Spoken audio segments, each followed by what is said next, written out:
Ladies and gentlemen, Boys and girls, football fans of all ages, you heard.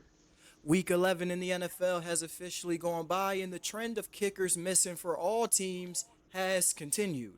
Um, I don't know about my fellow colleague here, but I am a sad fan this week. My name is Dyante, and I'm joined by the co-host of the Hudson Hikes, Avery. How you doing, my brother? Man, I'm good. I'm sad this week as well, but we'll get into that a little later. Yeah, we sure will talk about why we are a couple of sad fans. But while we're here, let's jump into these games. Let's do the weekly rundown. Let's go. Starting with the big blowout of the week, we had the Jags taking on the Lions, and the Lions won 52-6. We did. Personally, I feel like the Lions did what they're supposed to do when they play against a team that's not supposed to be on the same field as them. Uh-huh. Um, the Lions starters played 7 drives and they scored 7 touchdowns. The backup scored a field goal. My only gripe with the game is that going for it on 4th and 2, when you're in field goal range and you're already up 35-6, is crazy. I mean, that's Dan Campbell though. That's the identity. He not changing, and I think he learned from last year. Like he's like, listen, we try and win. Bump that. We try and get to the bowl. Bump all that stuff. Because last year we saw in the NFC Championship game, there were 2 calls where he went against his norm, and I think that cost him the game. He like, we ain't doing that. I don't care if we up 45-0. We running our offense. We doing our thing because we going. Yeah, I feel that. But when you playing against the Jags who don't have they starting quarterback, it do Hey, seem a look. little personal. But Hey, look. this game left the Jags at 2-9, and Yeah. it moved the Lions to a very impressive 9-1 on the season. Very impressive. Very, very impressive.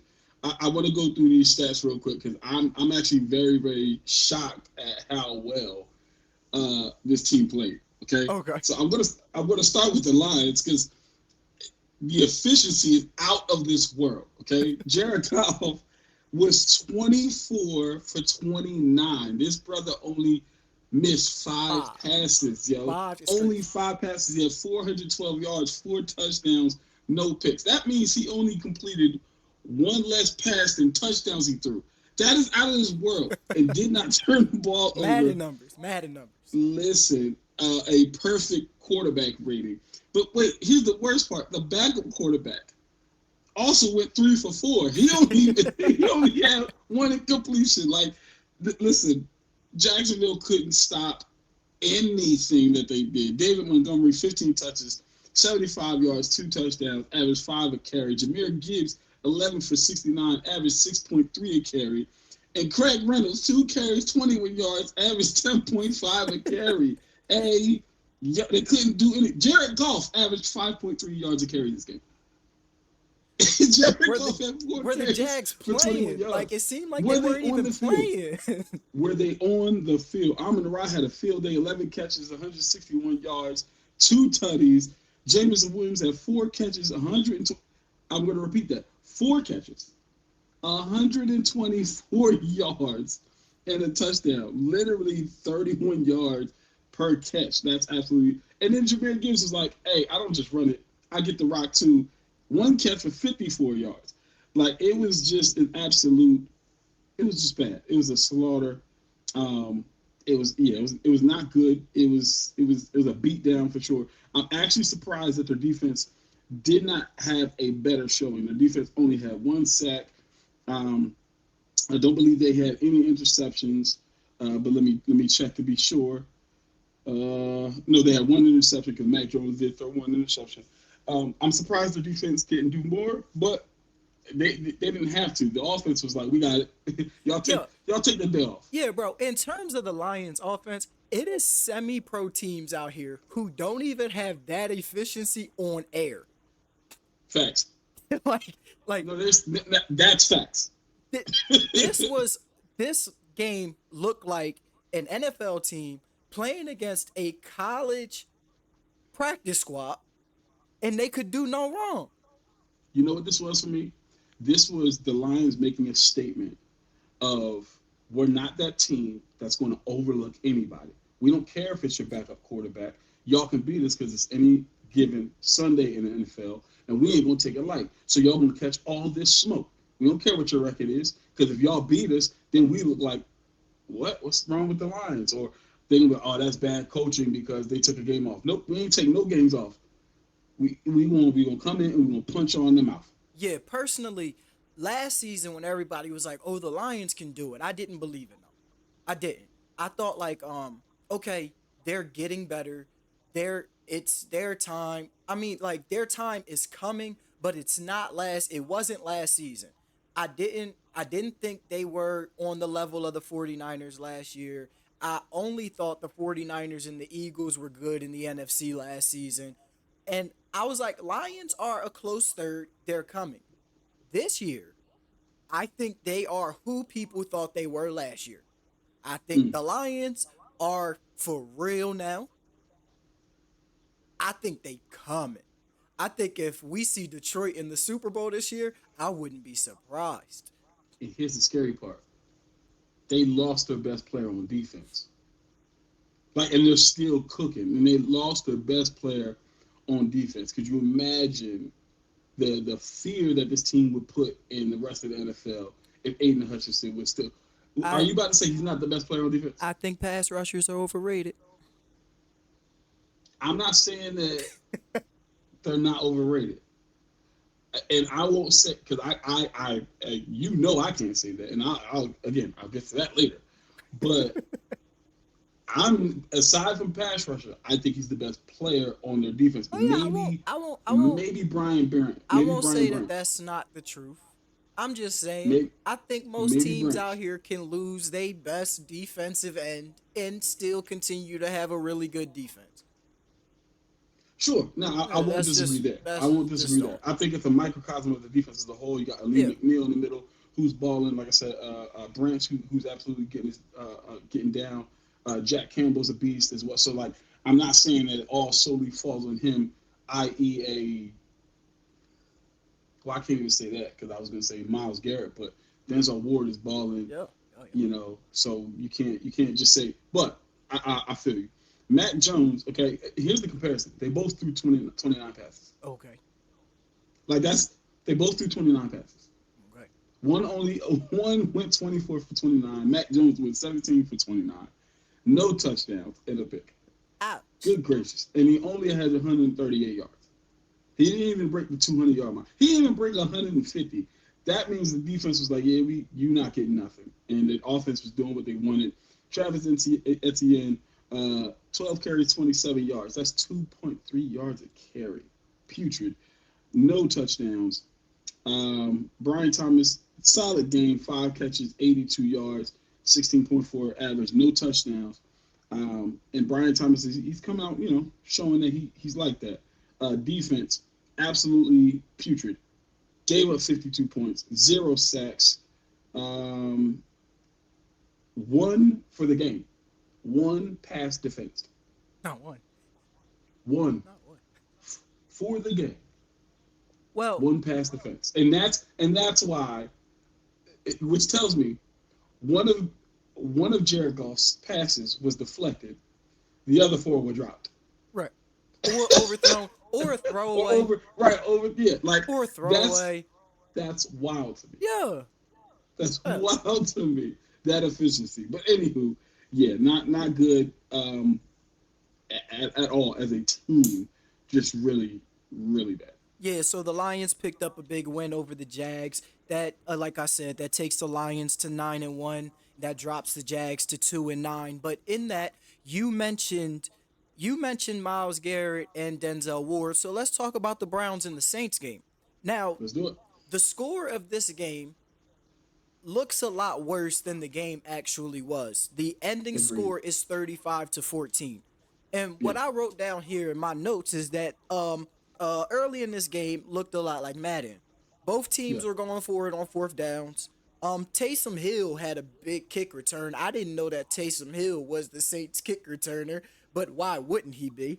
Um yeah, the Browns missed a 2-point conversion at one point in time because I guess there was a penalty on the kick, so they got the ball on the one. They tried to go for two, they missed. And I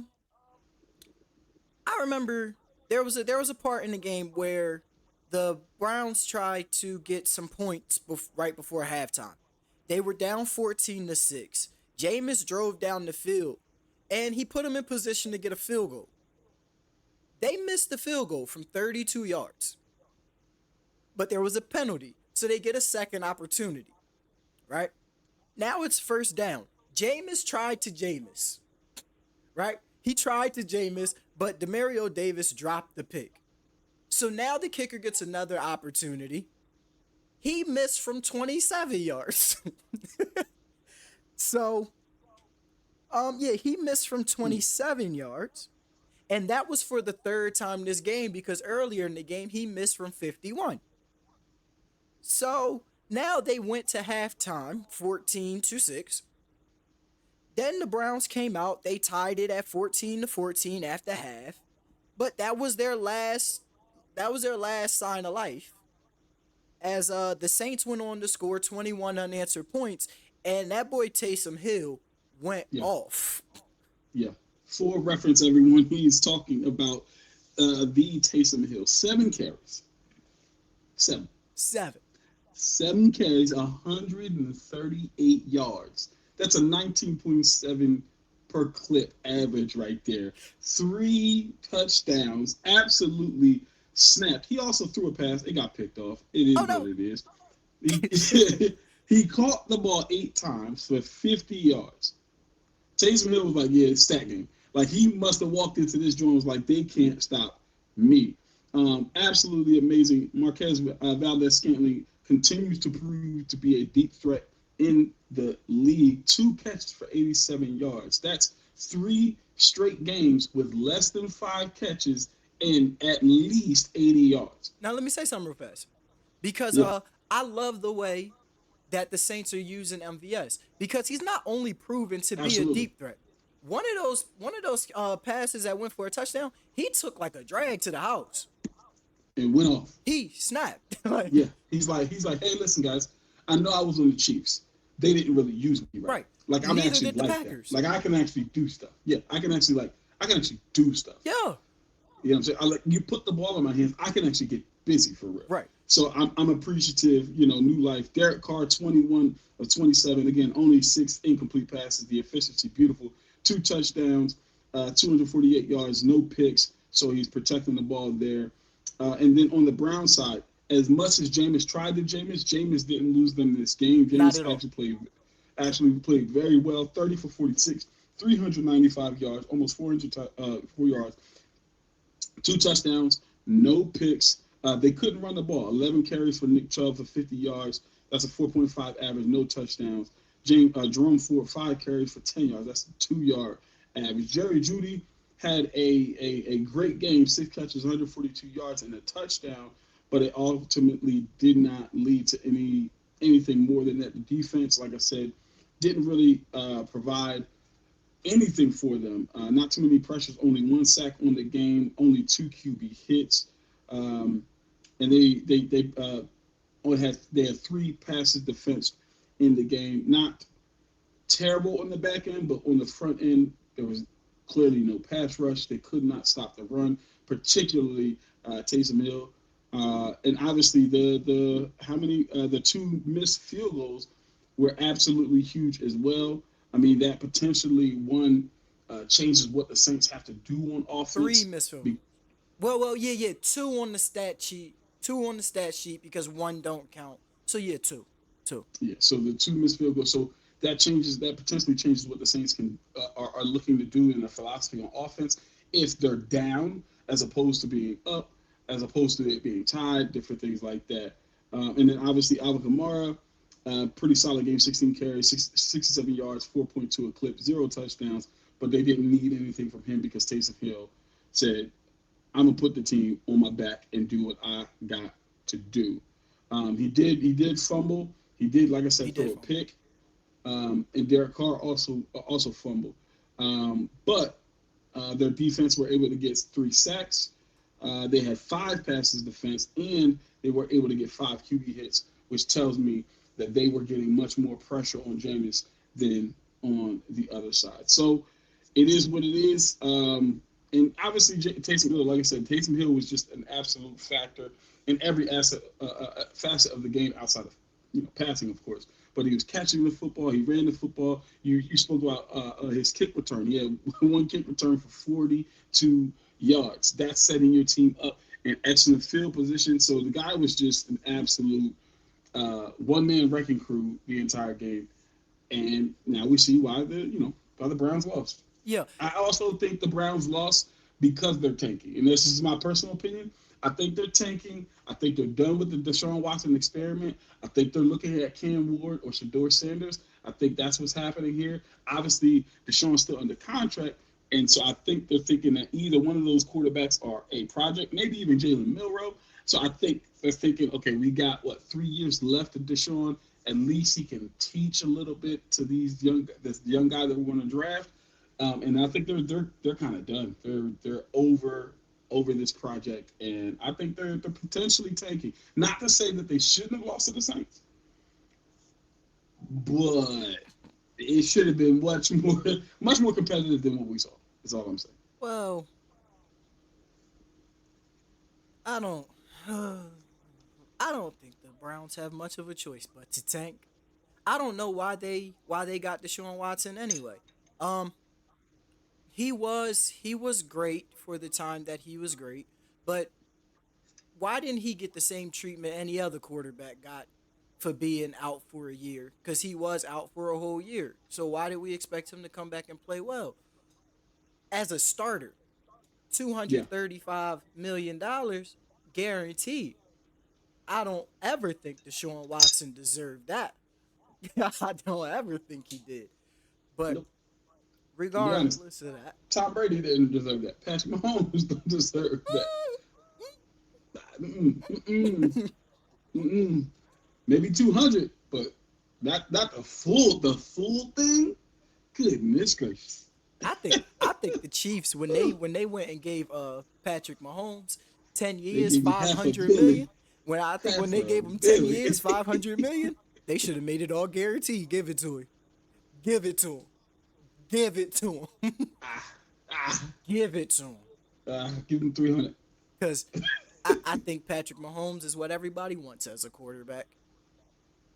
I think never mind, I digress. I was about to bring up Lamar Jackson. Let me not right now. Let's go ahead and Let's move move on. Let's on to move the on. Titans and the Vikings. All Um right. the Vikings win this game 23-13. And I don't know about anybody else, but I didn't expect the Titans to have any shot at beating the Vikings. Um the Titans were down 16-3 in the third. They made the game look better by scoring one long touchdown. Later, they were able to score a field goal, but in that time, the Vikings had also scored a touchdown. So the Titans tried to show some life, but really they were never in this game to me. I don't think they ever had a shot at the game to me. And yeah, that moves the Vikings to 8-2 as the Titans move to 2-8. Yeah. Yep. Sam Donald, 20 for 32, 2 touchdowns. 20 of 32, 2 touchdowns, 246 yards. Um, Again, no turnovers in that regard, no picks. So very efficient. Aaron Jones, 15 for 39, no touchdowns. Cam Akers, 10 for 25 for no touchdowns. Both average around 2.5 a carry, which tells me that the Titans' front seven is still like that, particularly Simmons on in the interior because they could not run the ball clearly here. Sam Darnold was with the only rushing touchdown of the game, but Justin Jefferson 6 catches, 81 yards, no touchdowns. Jordan Addison 3 catches for 61 yards and a touchdown, which to me and Sam Darnold looks he had spread the ball around 10 different receivers caught a pass in that game. So I think, excuse me, no, 9 different receivers because Jalen did not get a catch. 9 different receivers, so he's spreading the ball around. To me, I think it was a situation where Um, they just didn't want to air it out because if they decided to, I think this game would have been a much wider margin. I think they were trying to, stay committed to the run, which I'm all for, right? As long as you win the game. Sam Darnold obviously he had the turnover with the fumble as well as Aaron Jones, so that potentially plays into what the final score was as well. Tennessee, on the other hand, Will Levis, 17 for 31, 295 yards, a touchdown and a pick, a 43.1 QBR. Like it just wasn't. It was not good. It was not a good game. 7 carries for 18 yards. You know it's an issue when your quarterback leads the team in rushing, Yeah, and he only has 18 yards. yeah. Football Not teams. just not just not just led the team in running, but led the team in running and only had 18 yards. No touchdowns. Tony Pollard 9 carries, 15 yards. That's a 1.7 average per touch.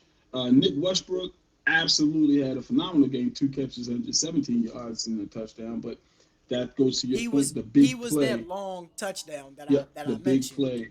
That Yo, was the he big was play. So who's to say what it would have been without that big right. play? It would have been Um, it would have been 23-3. That's what it would have been. It would have yeah, been bad. yeah, yeah, That's what it yeah. would have been.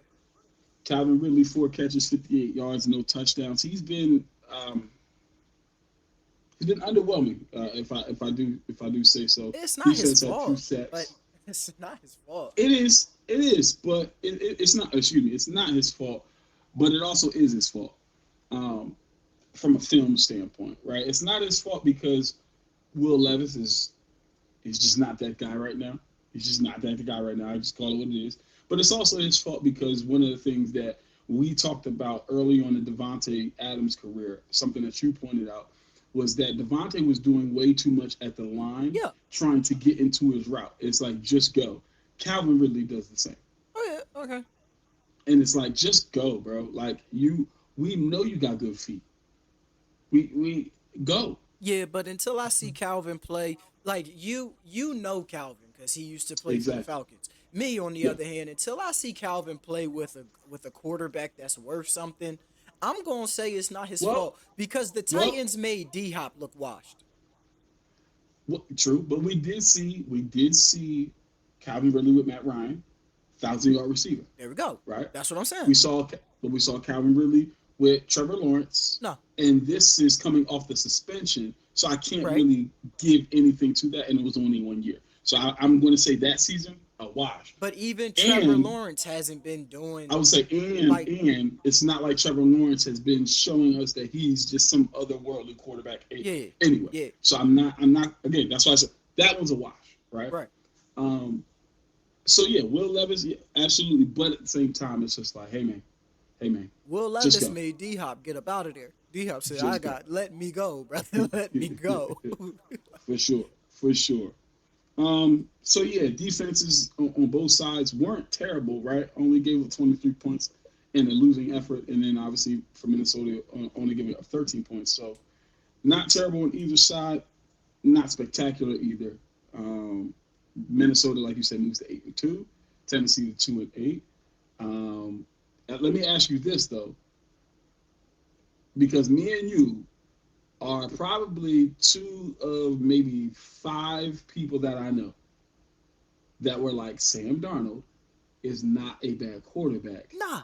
Sam Darnold, He need a Sam team. Darnold he's been in terrible situations. Yeah. So here's my question to you. It's two part. Number one, do you believe in Sam Darnold in that regard? And then two, with that, do you believe that they are actual contenders? Because records can say one thing, but film can say another. All right, What are your thoughts? I'll answer number one. Number one, my answer is no. Number two, my answer is no. Yeah. That's what I Um, figured. That's what I figured. Sam, I kind of figured. my thing with Sam is Sam's got to learn how to win.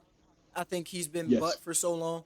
Like he's been in bad situations for so long. He's been losing for so long. He still has some bad tendencies back there.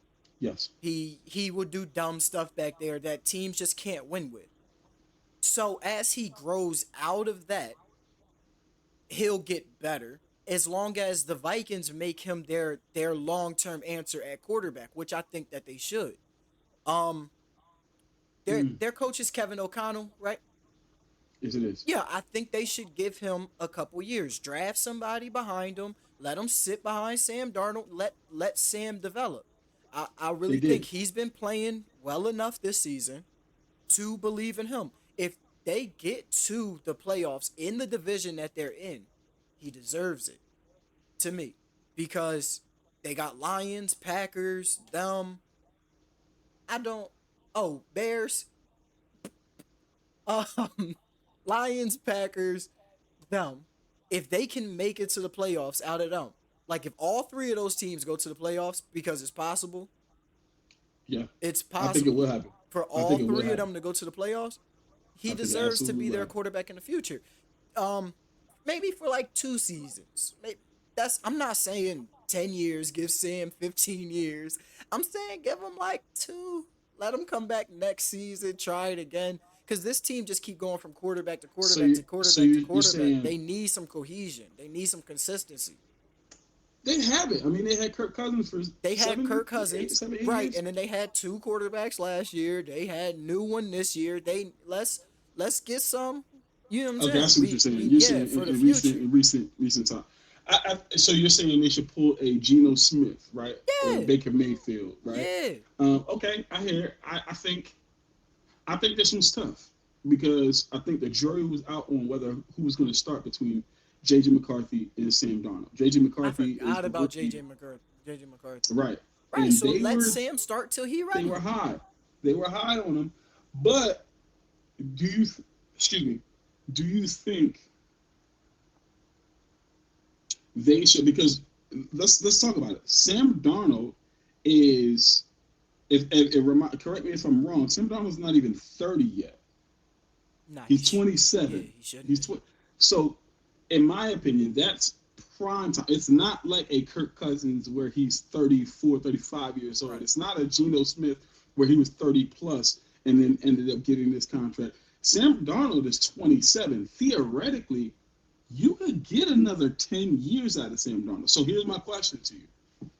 Do you then say, wait a second, there were a lot of other teams that were really, really high on JJ McCarthy. Maybe we can't get a first for him because he's coming off an injury, but we could get a second, a third. Do you then trade him, give Sam Darnold a 5 year contract, and you continue to build around him? And that way, in 5 to 7 years, I mean, we all know every year there's this quarterback. Every year there's another quarterback. Every year there's another quarterback. Do you say, hey, we're going to ride the Sam Darnold wave? Or do you do the reverse? Do you say, wait a second, the stock on Sam Darnold is high right now. He just took us to the playoffs. He just out here wilding. He's in the prime of his career. We might can get a nice little haul to build around the young, well, not rookie, he wouldn't be a rookie, but the young quarterback in J.J. McCarthy, which he already got weapons in Justin Jefferson, Jordan Addison, T.J. Hawkinson. We got Aaron Jones. We could extend him or go get a young running back, build a better offensive line around him, and he's still going to be on a rookie contract, so it doesn't affect your cap space. Which option do you? So you make option two sound good, but I'm not doing it. I'm not doing it. I'm not doing it. I'm For saying me, like, for me, I think it's option one, and we make that decision in 2 years. got you. We figure this thing out because Sam Darnold might have a great year this year, and then next year come back and be Sam Darnold that we know. So he might be the old Sam Darnold. We might have to bench him. So yeah, you miss out on option two next year. But if Sam Darnold works out, we always got option one. And teams are going to want to trade for him because he's still going to be on his rookie contract. They might get 2 years out of him. So No, the Sam's not on the no, rookie no, not contract. Sam. JJ. I'm talking about JJ. Yeah, I'm saying we go Okay, option one. We stick with Sam. If he works out, we trade JJ, got you, and teams will trade got you. for him because he's still on his rookie contract. Very true. So they can Very look at true. him as a draft pick. Yeah, So yeah. that's that. But if you're the Vikings, do you because it's all about timing and Oh, optimizing. if I'm the Vikings and JJ is good, I gotta I gotta go with JJ. And You got I to. got to. I drafted The stock is high him. on Yeah. Sam Darnold.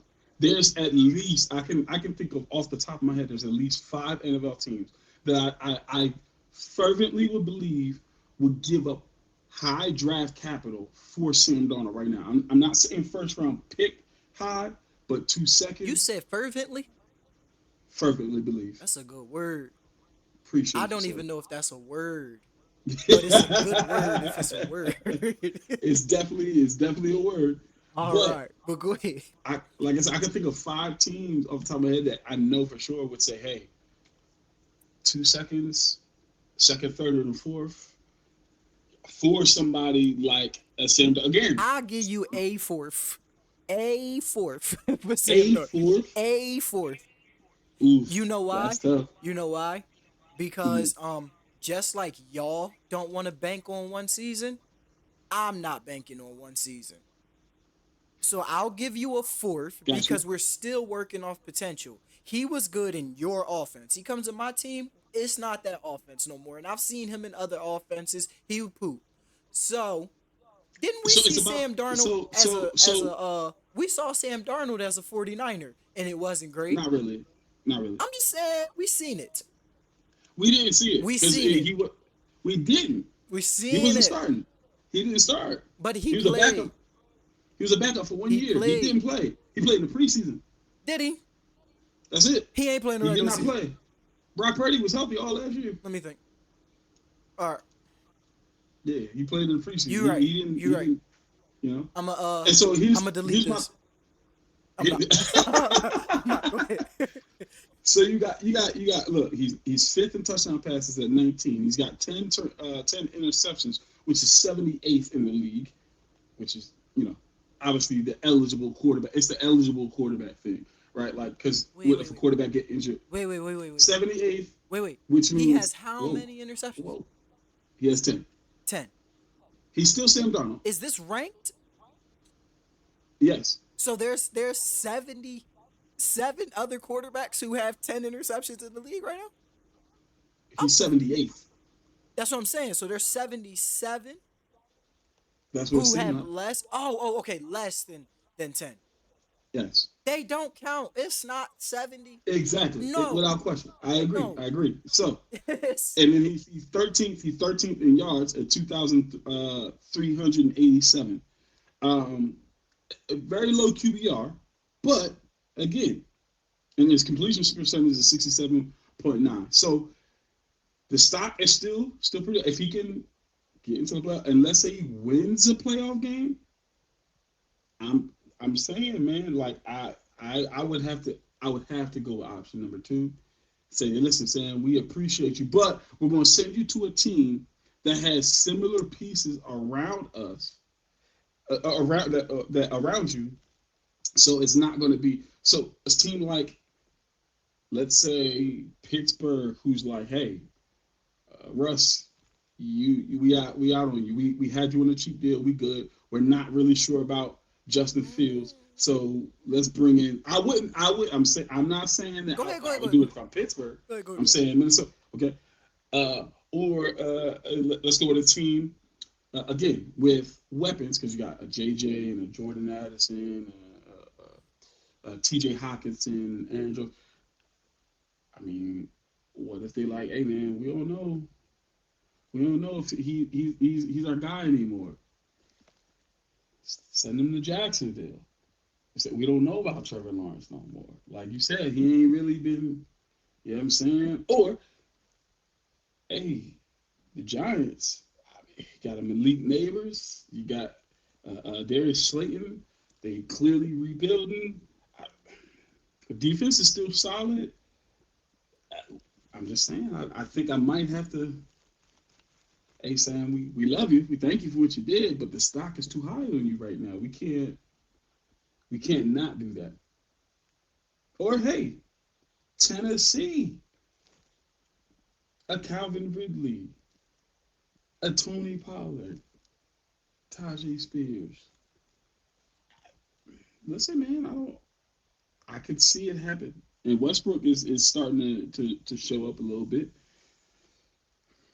Tyler Boyd is still serviceable, you know?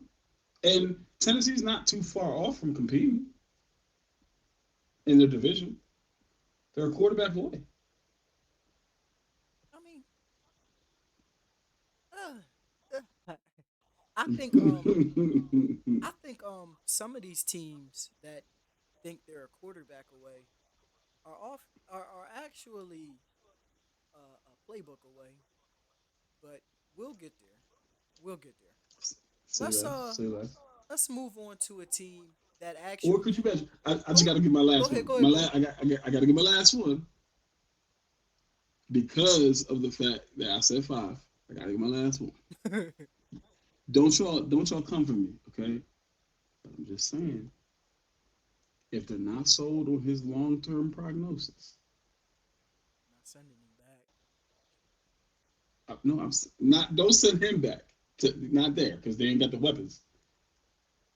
But if they're not sold on Tua's long term prognosis, you know what I'm saying, I'm saying, I'm just. No, All no, no, no. right, If the just Dolphins are not sold on Tua's long term hey, prognosis, then they hey, need look. to take an off season. They need to take an off season and some time to develop Tyler Huntley and take that team to the moon. I believe in Tyler Huntley. I believe it's out of 102, but I you're don't not saying though. I don't believe I don't believe what I saw coming off the bye week and he had to play a week after he got put there. He don't know them plays. Let give him an Yeah, off season and let him play. it's a very intricate offense. You can't Yeah, just get plugged into that joint. Like you yeah. gotta, The offense is yeah. stupid. How about that? You said intricate. I think it's stupid. Putting people in motion for no reason. People just going in circles around the quarterback and going over there. It's dumb. But I like it. I it don't like it, work and no more. It don't work no more. it It worked don't work last no season. more. It don't It work no worked more last. because I it's would say I dumb. like it though because you still got some dumb defensive coordinators and players. You still got some You dumb still ones. got some, But the and they good be ones like, know, like, "Huh, don't even worry Tariq's in about that. motion. Tariq's in Right. motion. Somebody like, Teams against the Dolphins now, they just sit back and they just let y'all do what they do. It. They take a step to the right, they take a step to the left, and they just be like, all right, play. uh, Because at the end of the day, you either gonna run straight. Tyreek gonna do that loop motion. He gonna run a post, or he gonna run a, or here he gonna run a curl. All right, so we just gonna backpedal. We gonna see what's happening. You stay over top. I'll sit on this jaw. All right, Jalen Waddle press him. Odell press him. We gotta stop Jonnu Smith. But since we let's brought get up the into it. Dolphins. Let's talk about the Raiders and the Dolphins then. All Let's right. get into it. So the Raiders won this game 34-19, and I've been hearing. The Dolphins. The Dolphins. Oh, what I say? You said the Raiders won. Oh That's no, cool. let me take that back. So the Dolphins won this game 34-19, and hmm I've been watching a couple shows. I watched the Pat McAfee show. I listen to people talk about football sometimes, and Shout out to Pat McAfee. yeah, and I've been hearing people say that the Dolphins dominated this game. No, they did not. This was, to me, from my perspective, because I watched the game, this was a classic seven is better than three game. That's all this is. Seven is better than three. The Dolphins didn't dominate. The game was close the whole time. It was 7-3 at the end of the first, 10-6 at half, 10-6 at half, 17-12 in the third, 24-19 in the fourth, and then no one covered Jonnu Smith. So they extended the lead. Gardner Minshew, um, he threw a pass, ball ran a hitch, the ball went through his hands. Jalen caught it laying on the floor. So he threw like a fluke interception. And then and then the Dolphins kicked the field goal. And that's how they extended their lead to 34-19. So let me go through it again.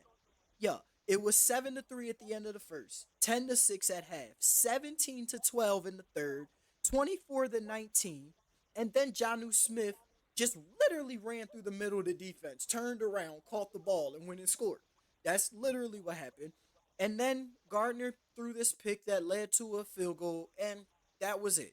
And that leads the Dolphins to 4-6 on the season. And the Raiders are another team down there at 2-8. Yep. Yeah. Okay. Well, let's get to the tail of the tape here with the stats. We'll start with the winning team. Tua Tagovailoa, 28 for 36, 288, 3 touchdowns, no picks. Devon Achane, 17 carries, 73 yards, 1 touchdown. That's 4.38 clip. Jalen Wright, 5 carries for 4, no touchdown. Raheem Mostert, 3 carries for -2 yards. I'll get to that in a bit. Jonnu Smith, 6 catches, 101 yards, 2 touchdowns. And Tyreek Hill, 7 catches, 61 yards, a touchdown. Jalen Waddle, 2 catches, 37 yards, no touchdowns. And to bring him up, Odell, 2 catches, 13 yards, no touchdowns. Defense had 3 sacks, 4 tackles for loss, 3 passes deflected, and 4 QB hits. Jalen Ramsey had one of those interceptions, as you spoke about. And then on the other side, the Raiders, Gardner Minshew, 30 for 43. If Gardner Minshew's throwing the ball 43 times, You're gonna you're lose. probably losing that game. You're You're probably gonna gonna lose lose. that game. 30 for Hold on. Wait. 43. We're not just gonna say if Gardner Minshew is throwing the ball 43 times. If any team in the NFL is throwing the ball 43 times, you're probably going to lose.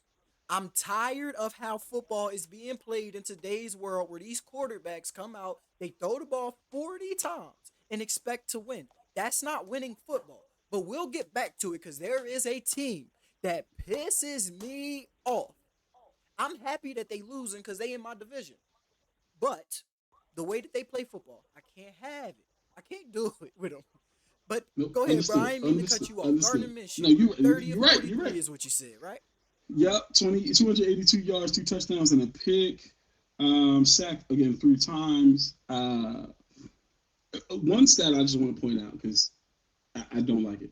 Brock Bowers, 1 carry for -3 yards. Why is Brock Bowers getting carries? Now, I'm pretty sure it was some type of play where the pass went backwards and, Yeah, he got probably. tackled behind. But I don't like that. I didn't see the play, so I don't know. But if it was actual drawn up, we want him to run the Not an end football. around. Come on, Not an end around. stop it. Okay, Brock Bowers is the second coming of Travis Kelsey, Gronk at this point. Like, he is balling. Speaking of which, 13 catches, 126 yards, and a touchdown. Absolutely killing it. I mean, he has a huge argument for Offensive Rookie of the Year, in my personal opinion. Um, Alexander Madison, 3 catches for 50 yards. He also had 5 carries for 19 yards. So looks like they weren't able to run the ball either. They only had 2 sacks, but they had 10 tackles for loss. 10 tackles for loss. 10 tackles for loss and still lost 34-19. It's absolute shame. To me, it shows a couple things. It shows, number one, that defense is still playing for their coach. Yeah. They're gonna play for Antonio Pierce. He's a defensive guy. They're gonna play for him, right? They're being coached well. 10 tackles for loss in a game, that means y'all are doing something right. Y'all getting in the backfield. Again, when we're talking about against a potentially potent offense, all the motion, all the stuff, all the fluff, that means they're not being fooled. We playing defense, right? Offensively though, yeah, it's just showing me that the only weapon is Brock Bowers. When your only weapon is your tight end, that's, I mean, it's just not enough. We're seeing that with KC. It's just not enough. Um, Anywho, and the difference is they have a guy named Patrick Mahomes. Tua, talk about. Here's the stat that I wanted to get back to. Okay, so Devon Achane, 17 carries, 73 yards. Why does Raheem Mostert only have 3 carries? Bro, he not playing for some reason. He that kick Why, returner.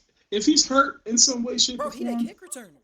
But that's what I'm saying. Put it out there. But why does he only? Because I know he's hurt at the beginning of the year.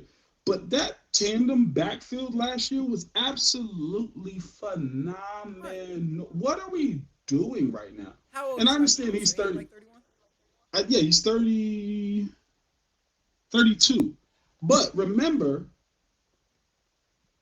he didn't play for like the first 7 years of his career. Hmm. So No, he's really got. I wasn't bringing up his age to say like he's old or anything. I'm That's saying what they probably using his age to get him off the field because they got this little young boy that's what I'm running saying, around. and that's what I'm saying.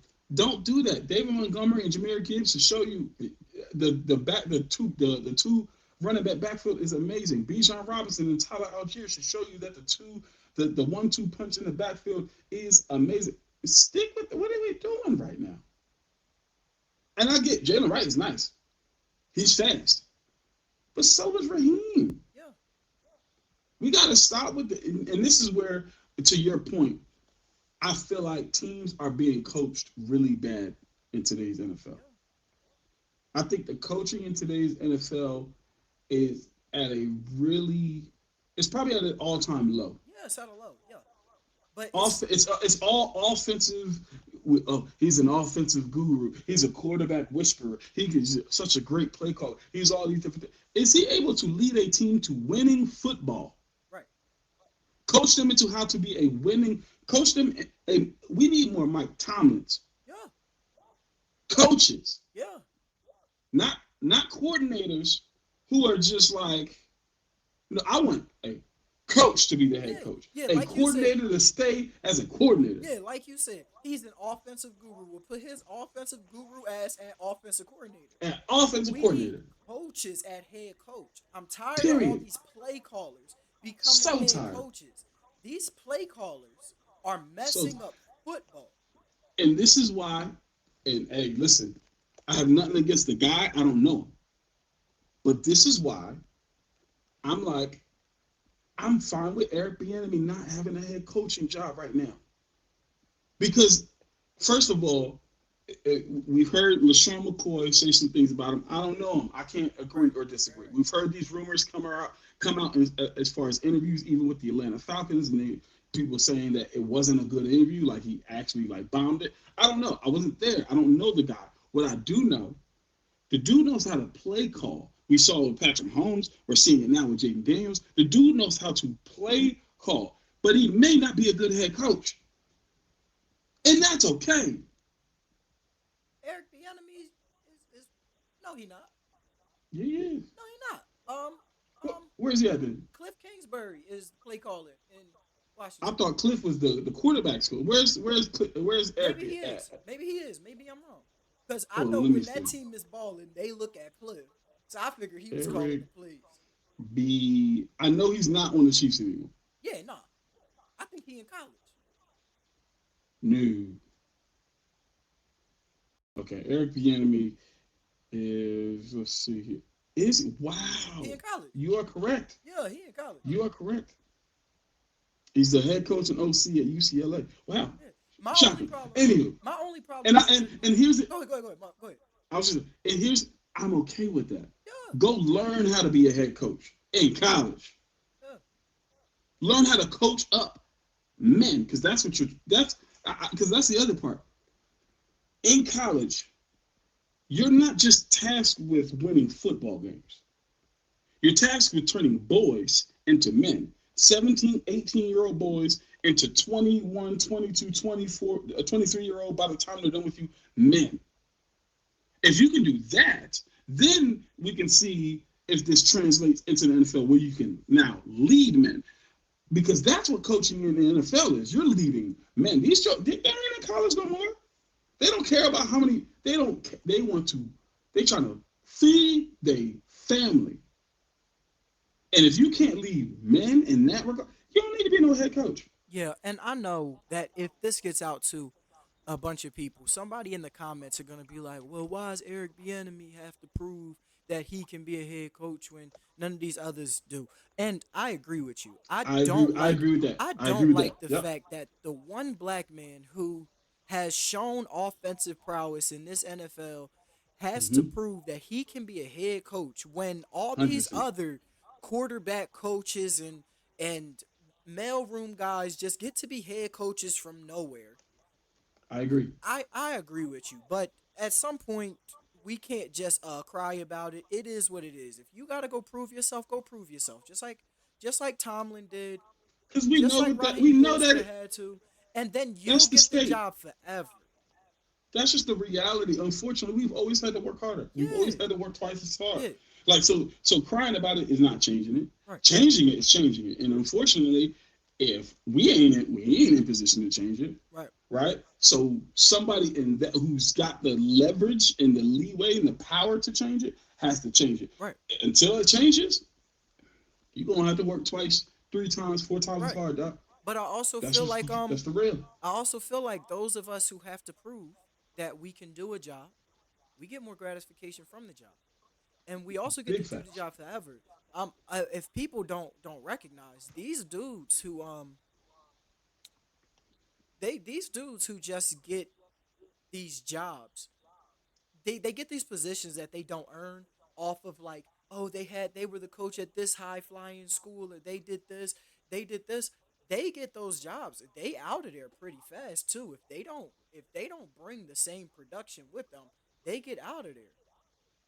But the only coach that I can think of off the top of my head that I don't know was a head coach before he was a head coach is let me think. Sean what's his name? From the Rams. What's his name? Sean McVay. Sean McVay, right? Was he a head coach somewhere before he was a head coach? I think He not. was not. Right? He was not. Why is everybody's name slipping my mind? But that's what Avery's for. He's the brain. Give me the Packers. team. That is I can see his face. LaFleur, Matt M- LaFleur. m- m- right, Matt LaFleur. right, right. He was an assistant somewhere, right? Correct. Right. Correct. King Cliff came from college, right? Kingsbury came from college, Came from college. Um, Oklahoma. yeah, the rest of these guys are just coordinators some places. So yeah, it is it is not fair that Eric Bieniemy has to go prove himself to be a good head coach before he can be a head coach. But if Yeah. the reports come out that he don't interview well, then he don't interview well.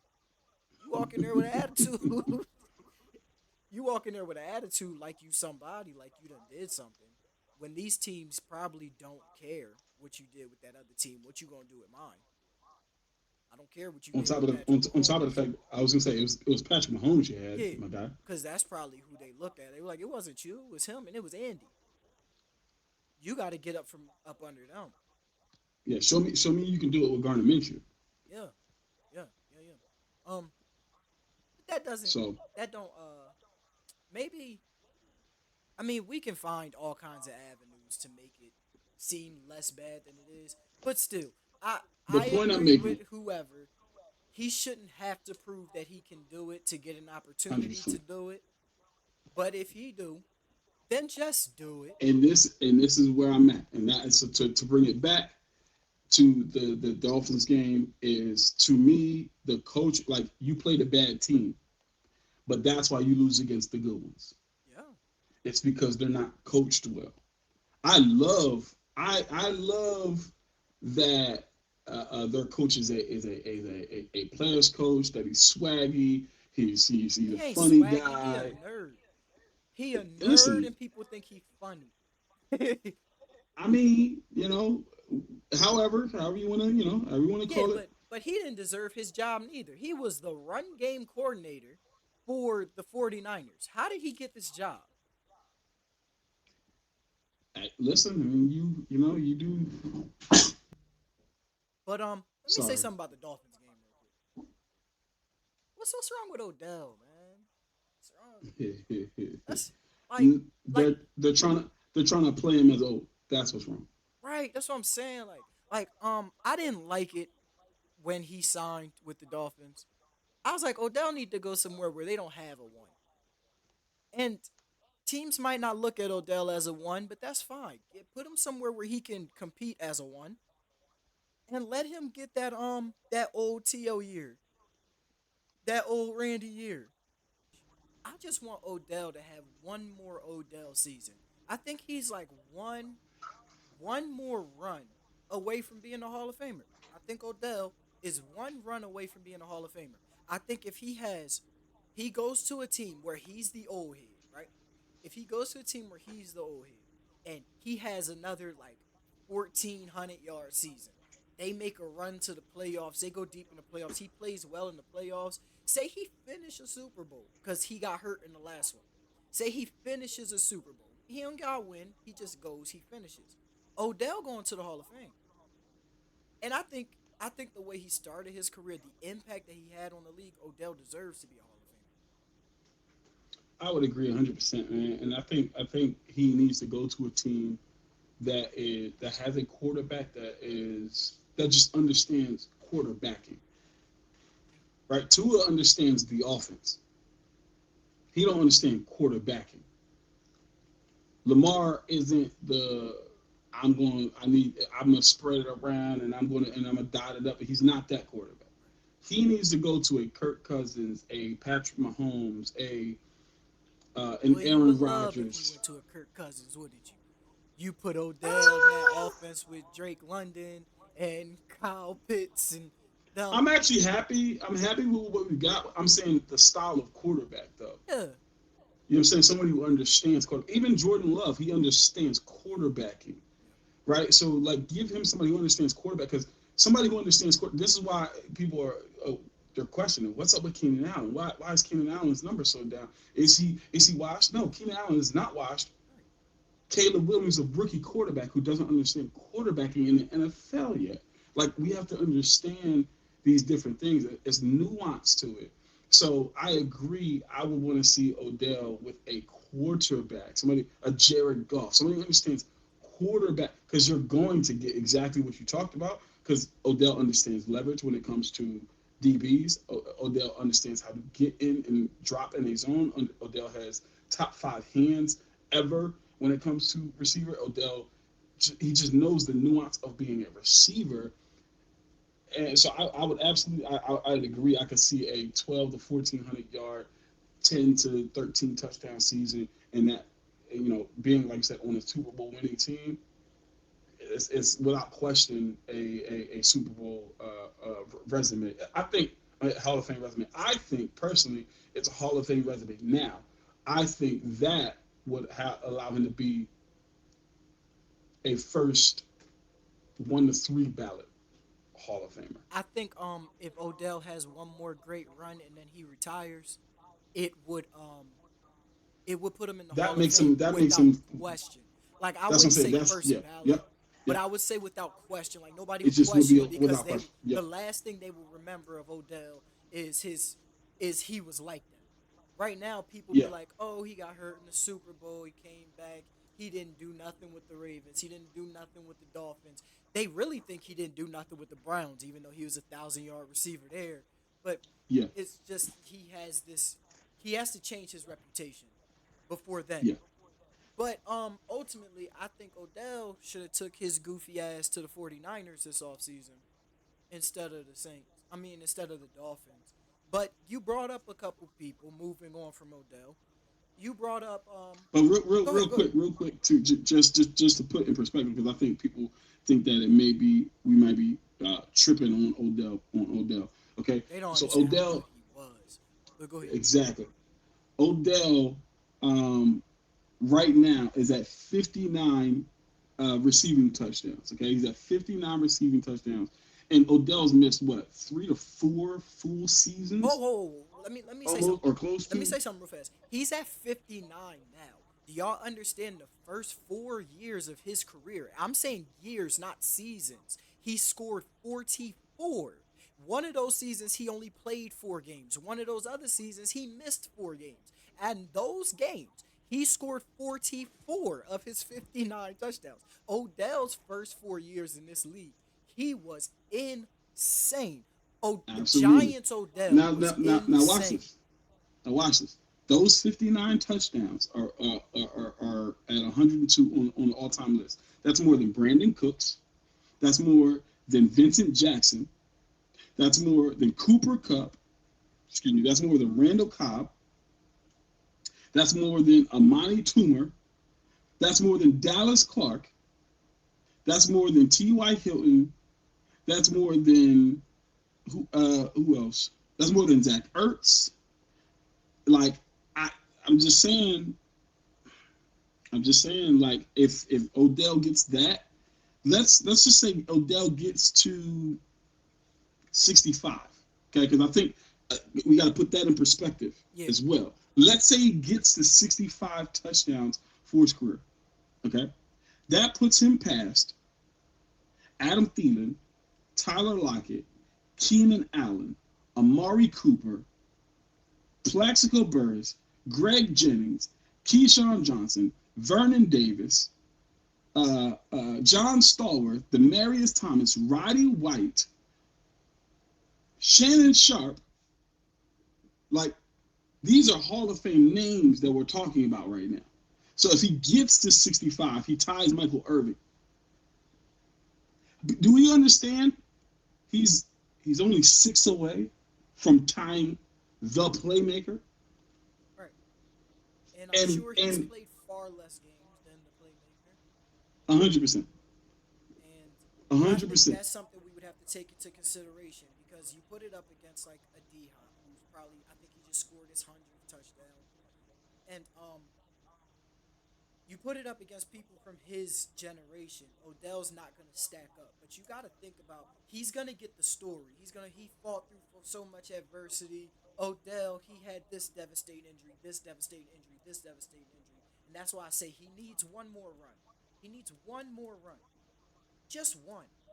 Give him 1,200 yards. Give him 10 touchdowns, and let's Yeah, see. Let's see what Odell does because I think he's a Hall of Famer.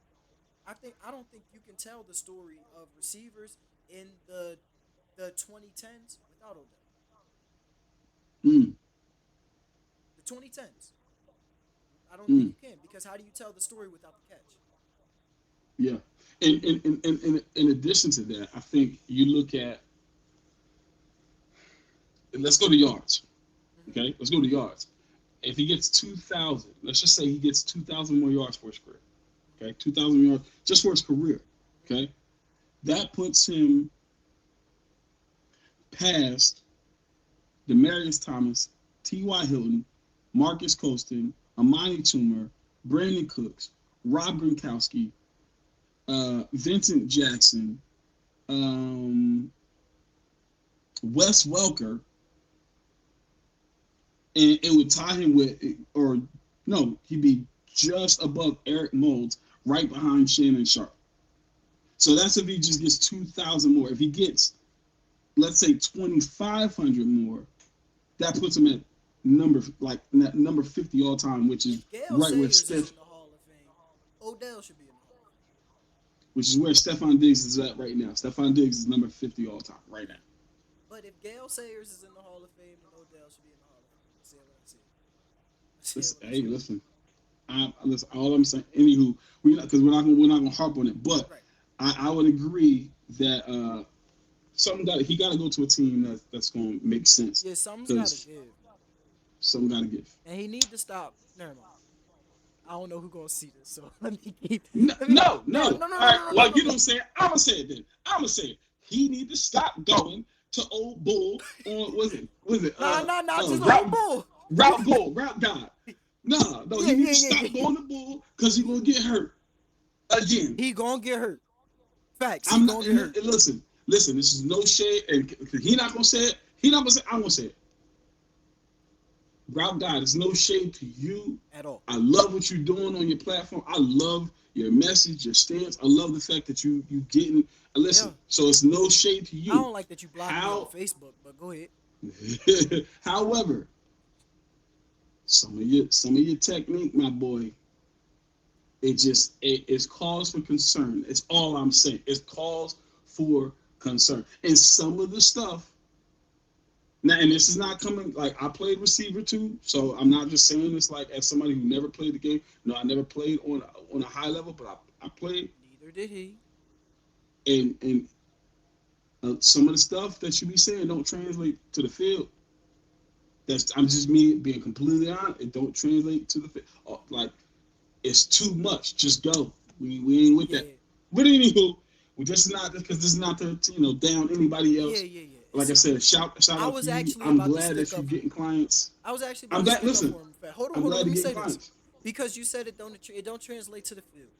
That's why I'm cool with him training NFL guys Some of the because stuff. the NFL Some of guys, the stuff. yeah. It's on the NFL guys to take from him what they want to take from him. Sure. Go do the drills. My only problem is some of the technique he teaches. The way Mm. he doesn't focus on the way people put their feet in the ground or where their knees are at compared to where their hips are at. I don't like it. It's gonna get people hurt.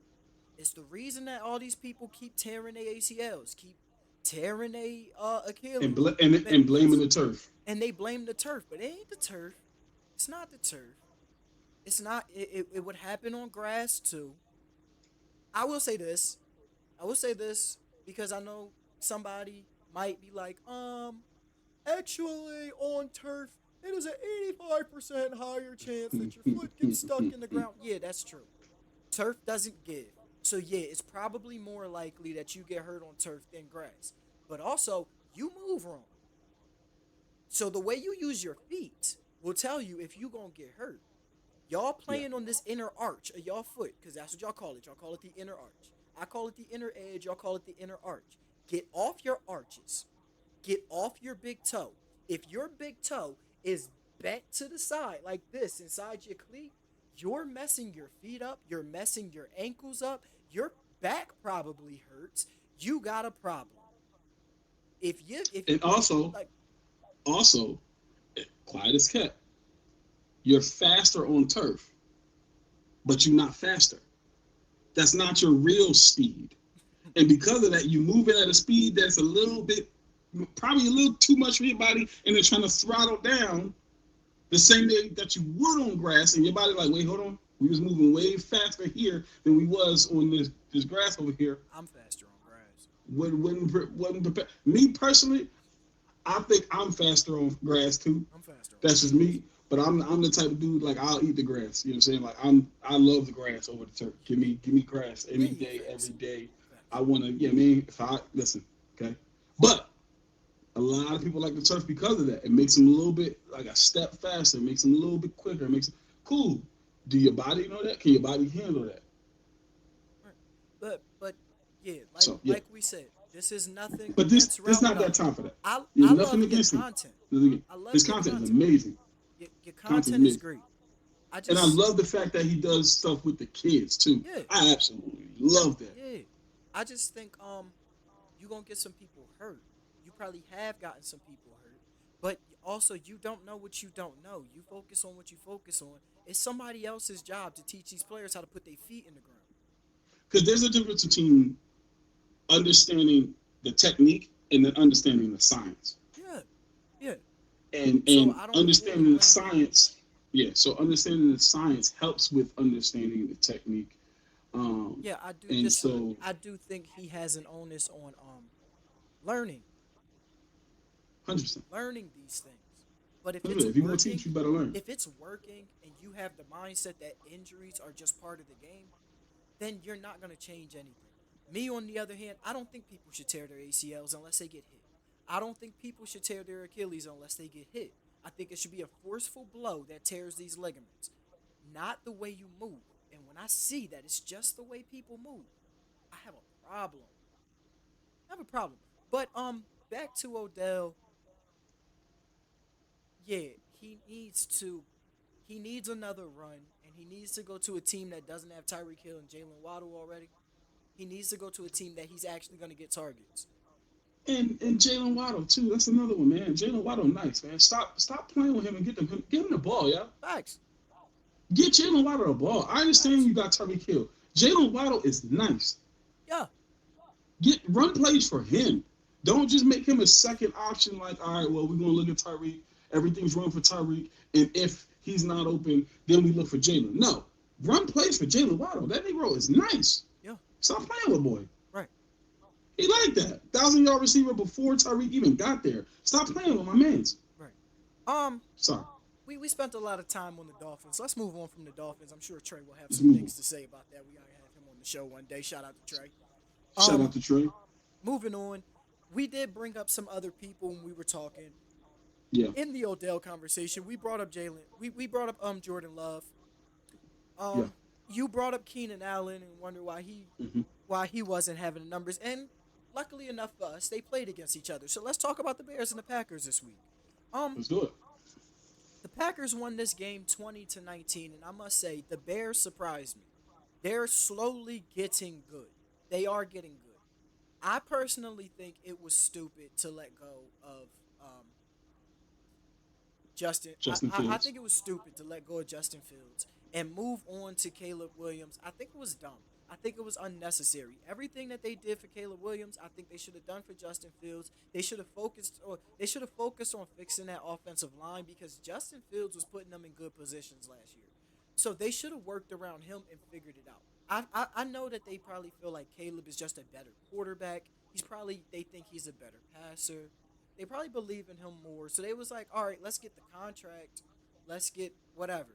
But I don't think it was necessary. But whatever, it's already done. So I must say they surprised me last week. They had just didn't they just fire their offensive coordinator? So they had a new offensive coordinator this week. They had somebody else calling the plays, and they looked a lot like. Go ahead, Because I don't want you to move on from that. go Real quick. ahead, I want to Justin talk Fields. about Go that ahead. one point. Okay, so Justin Fields, I agree 100%. I don't think they should have. Here's what I said that they should have done. You had two top 10 picks. You had a quarterback who was showing promise. You gave him all different offensive coordinator every single year, and Every single year. tell me a quarterback who's been successful in that regard. It's not You can't. possible. Okay, so but he's starting to show promise. He's got a great relationship with DJ Moore. He's still on his rookie contract. Still had 2 years He left was, on yeah. his rookie contract. Here's what I would have done because I have two top 10 picks. I trade away that number one pick to a team that's desperate to try to get a quarterback, i.e. the Vikings. Okay, who also had a top 10 pick, or top 15 pick. I trade that pick to the Vikings for their first round pick and Justin Jefferson. So now you got DJ Moore, Justin, because he was in the contract year. Remember, like people forget, Justin Jefferson just got that contract, right? You now get the number one pick. You got a ton of cap space because you don't got to pay Justin Jefferson.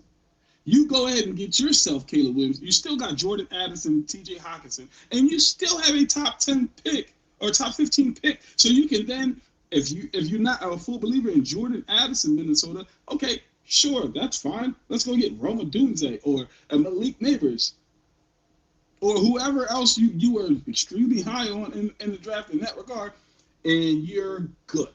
Okay, you're good there. Okay, and for the Bears, you still got a quarterback on his rookie contract. You just got Justin Jefferson. You pay him because you got a ton of cap space. Now you got Justin Jefferson on one side. You got DJ Moore on the other side. You got Keenan Allen in the slot. You got DeAndre Swift in the backfield. Your offensive line is still one of the better offensive lines in the league, and you still have one of the better defenses in the league. And you potentially could probably sign somebody, a playmaker, because you still got cap space. Because why? You didn't have to pay your quarterback yet. And guess what? You still have a top 10 pick. They were still sitting at number 9. You still then can go out and still go get your Roma Dunze if he's there. So now you got 4 weapons, or you say, bump the offense, we're good. We got Justin, we got DJ, we got Keenan. Let's go defense and stack up there. Like that's me personally. Me personally, that's what I might have been like. Hey, listen, Caleb Williams, you cool, but like Justin Fields rocking. You know what I'm saying? Like he cool too. Like we straight here. We just gotta develop him. Develop him. Get him a quarterbacks coach and stop switching his coordinators. Yeah. That's just me. So we Anywho, both back agree. to what we Like said. they should have kept Fields. They should have kept him. But regardless of that, Yeah. like I said, the Bears shocked me. They actually looked a lot how they looked a lot like how they looked with Fields. They were running read options. Caleb was running all over the place. They look good. They ended up only losing this game 20-19 because at the very last second of the game, the Packers got their hands up and they knocked the field goal off track. They didn't block it. They knocked it off track. So I honestly think the Bears played well enough to win this game. 100%. They just didn't. So they fell to 4-6 on the seasons, while the It's the Packers went to year. 7-3. It's the year the kickers being costly. Yeah, it's a bad year Every for the year, kickers. every year it's a year of somebody, Yeah, right? Like this is. every year it's a year of somebody. This year it's the kickers. Last year it was the DBs. Every DB was getting fried. All of them was getting cooked. It didn't matter who it was; they was getting cooked. The only two that weren't like getting consistently cooked were Pat Surtain and Sauce. Everybody else was getting cooked. Like so, this year's the kickers. They just what's happening with the kickers? 2 years ago, what's the running backs were not good. They were not good. Like it was Derrick Henry and Chris McCaffrey, and then Saquon was all right. I think the Giants made the playoff that year, but Lamar had a bunch of like so, yards. you know what I'm saying? That's crazy. Let's get into the stats. Caleb Williams, 23 for 31, no touchdowns, no picks. But he had 9 carries for 70 yards, All 7.8 over a the clip. place. Hey, DeAndre Swift, 14 carries, 71 yards, and a touchdown. Roshan Johnson, 10 yards, 33 yards, and a touchdown. Roma Dunze, 6 catches, 65 yards, no touchdowns. DJ Moore, 7 catches, 62 yards, no touchdowns. Keenan Allen, 4 catches, 41 yards, no touchdowns. The defense only had 1 sack. They only had 2 passes deflected. They had 5 tackles for loss and only 2 QB hits. So it looked like it was a pretty even game in that regard. When the Packers and Jordan Love was 13 for 17, those numbers make me leap for joy. I'm sorry, 13 for 17 passes. Okay, stop throwing the ball 80 times a game. 13 for right. 17, 261, 1 touchdown, 1 pick. Josh Jacobs, 18 carries for 76 yards and a touchdown. Jordan Love had 4 carries for 18 yards and a touchdown as well. Christian Watson, 4 catches, 150 yards, no touchdowns. Josh Jacobs also had it in 4 catches for 58 yards. They had 3 sacks. They also had 4 tackles for loss and 1 pass deflected, 6 QB hits. So again, pretty even on that side. I agree with you 100%. I think Chicago definitely played well enough to win this game. They could very well be sitting at 5-6 with the Packers at 7-4. Like you said, it looks like they're getting better. I think the Bears are, they're trending in the right direction. It's just, they got a rookie quarterback, and it is what it is. They're going to, there's growing pains with that. There's a rookie quarterback with a ton of pressure on him, and a lot of expectation. So it is what it is. But I think, like you said, they put themselves in position to win. It's just the year to kick it. Yeah, yeah. The year to kick Well, it. you mentioned that they have a rookie quarterback. So let's talk about another team with a rookie quarterback. Let's talk Let's about the get into it. Patriots and the Rams. All right. So the Rams beat the Patriots in a game score of 28-22. I think this was a well played game by both teams. And late, the Rams should have been able to, but weren't able to control the clock. So the Patriots had an opportunity to fight back and make this game look close. But ultimately, this game was actually never close. The Rams controlled this game, and the Patriots were really never in position to win, which they shouldn't have been. The Rams were supposed to win this game. But I do have a problem before we go on to the stats. I got to say something that's not serious. I think the Patriots deserve to lose because they did something real corny. I do not like the fact that the Patriots think it's okay to do the Texans' first down celebration. This joint right here, that's Tank Dells. So why are the Patriots doing this? Why? Don't do that. I don't care if y'all friends. I don't care about none of that. That's not yours. And no, breaking it up to be like this doesn't change. That is this. So doing this and doing this is the same thing. That's Tank Dell's first down celebration. Leave that with the Texans. And that's why you lost. That's why you lost. And that's why you are 3-8. Patriots and the Rams move on to 5-5. Avery, to you. I think that they're doing it because if you're doing this and all of that. Now you might get a flag. You know what I'm saying? Right. So this right here lets you know, hey, these aren't done. This is a lasso, my guy. It's a lasso. Ah, you know what I'm saying? Like you know. So I Either think way, that's it's the still reason. Tank Dell celebration. Figure your own stuff out. Yeah. Because I watching feel the that. Patriots do this is was so corny to me. Like, no, that's Tanks. Chill. I feel you. I feel you. But let's get to the stats of the game. Starting Yeah. with the Excuse me. Excuse me. winning Excuse me. team. Hold on. Hold on. Yes, Hold on. sir. Run through these stats because don't nobody care about this game. Go ahead. Heard you. Got you. So Matthew Stafford, 18 for 27, 295, 4 touchdowns, no picks. Good game. Yeah, amazing game. Kyron Williams, 15 carries, 86 yards, no touchdowns. Blake Corum, 5 carries, 21, no touchdowns. Puka, 7 catches, 123 and a tutty. Cooper Cup, 6 catches, 106 yards and 2 touchdowns. Thank you, Cooper. And defense, 3 sacks, 6 tackles for loss, 8 passes defense, and 5 QB hits. Patriots, Drake May actually played pretty well. 29 for 39, 282, 2 touchdowns, 1 pick. Drake Ramondre May Stevenson, throwing the 20. ball 39 times is a problem. I didn't mean to cut you It off, is a but problem. go ahead. You know, you're 100%. It's definitely a problem as a rookie quarterback. You know what I'm saying? But as a quarterback in general, like you said, but yeah, definitely a problem. But it is what it is. Ramondre Stevenson, 20 carries, 73 yards, no touchdowns. Drake May had 3 carries for 27 yards as well. Kendrick Bourne, 5 catches, 70 yards and a touchdown. Excuse me. Defensively, they had 0 sacks, 0 tackles for losses, um, only 2 passes defense, and only 4 QB hits. Tail of the tape right there.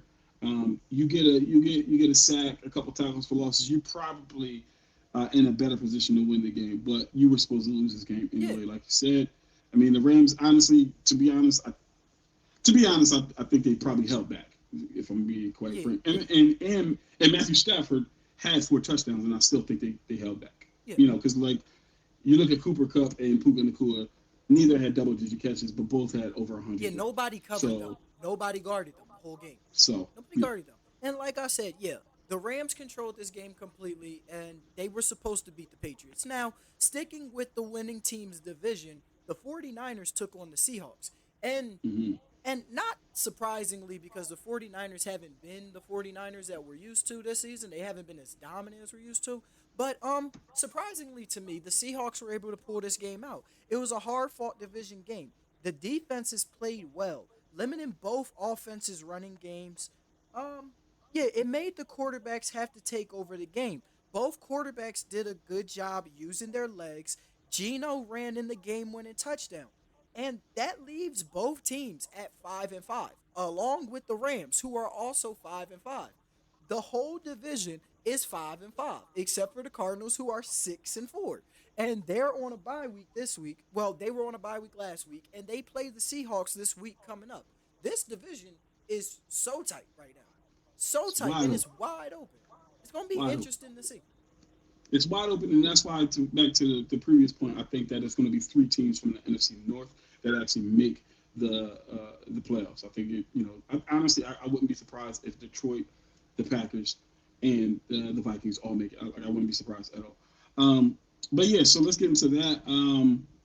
Geno Smith, 25 for 32, 2 touchdowns, excuse me, 221 yards, 0 touchdowns, 1 pick. Kenneth Walker, 14 for 54, touchdown. Geno Smith, 429 in that game winner that you talked about. Jackson Smith and Jigba had 10 catches for 110 yards, no touchdowns.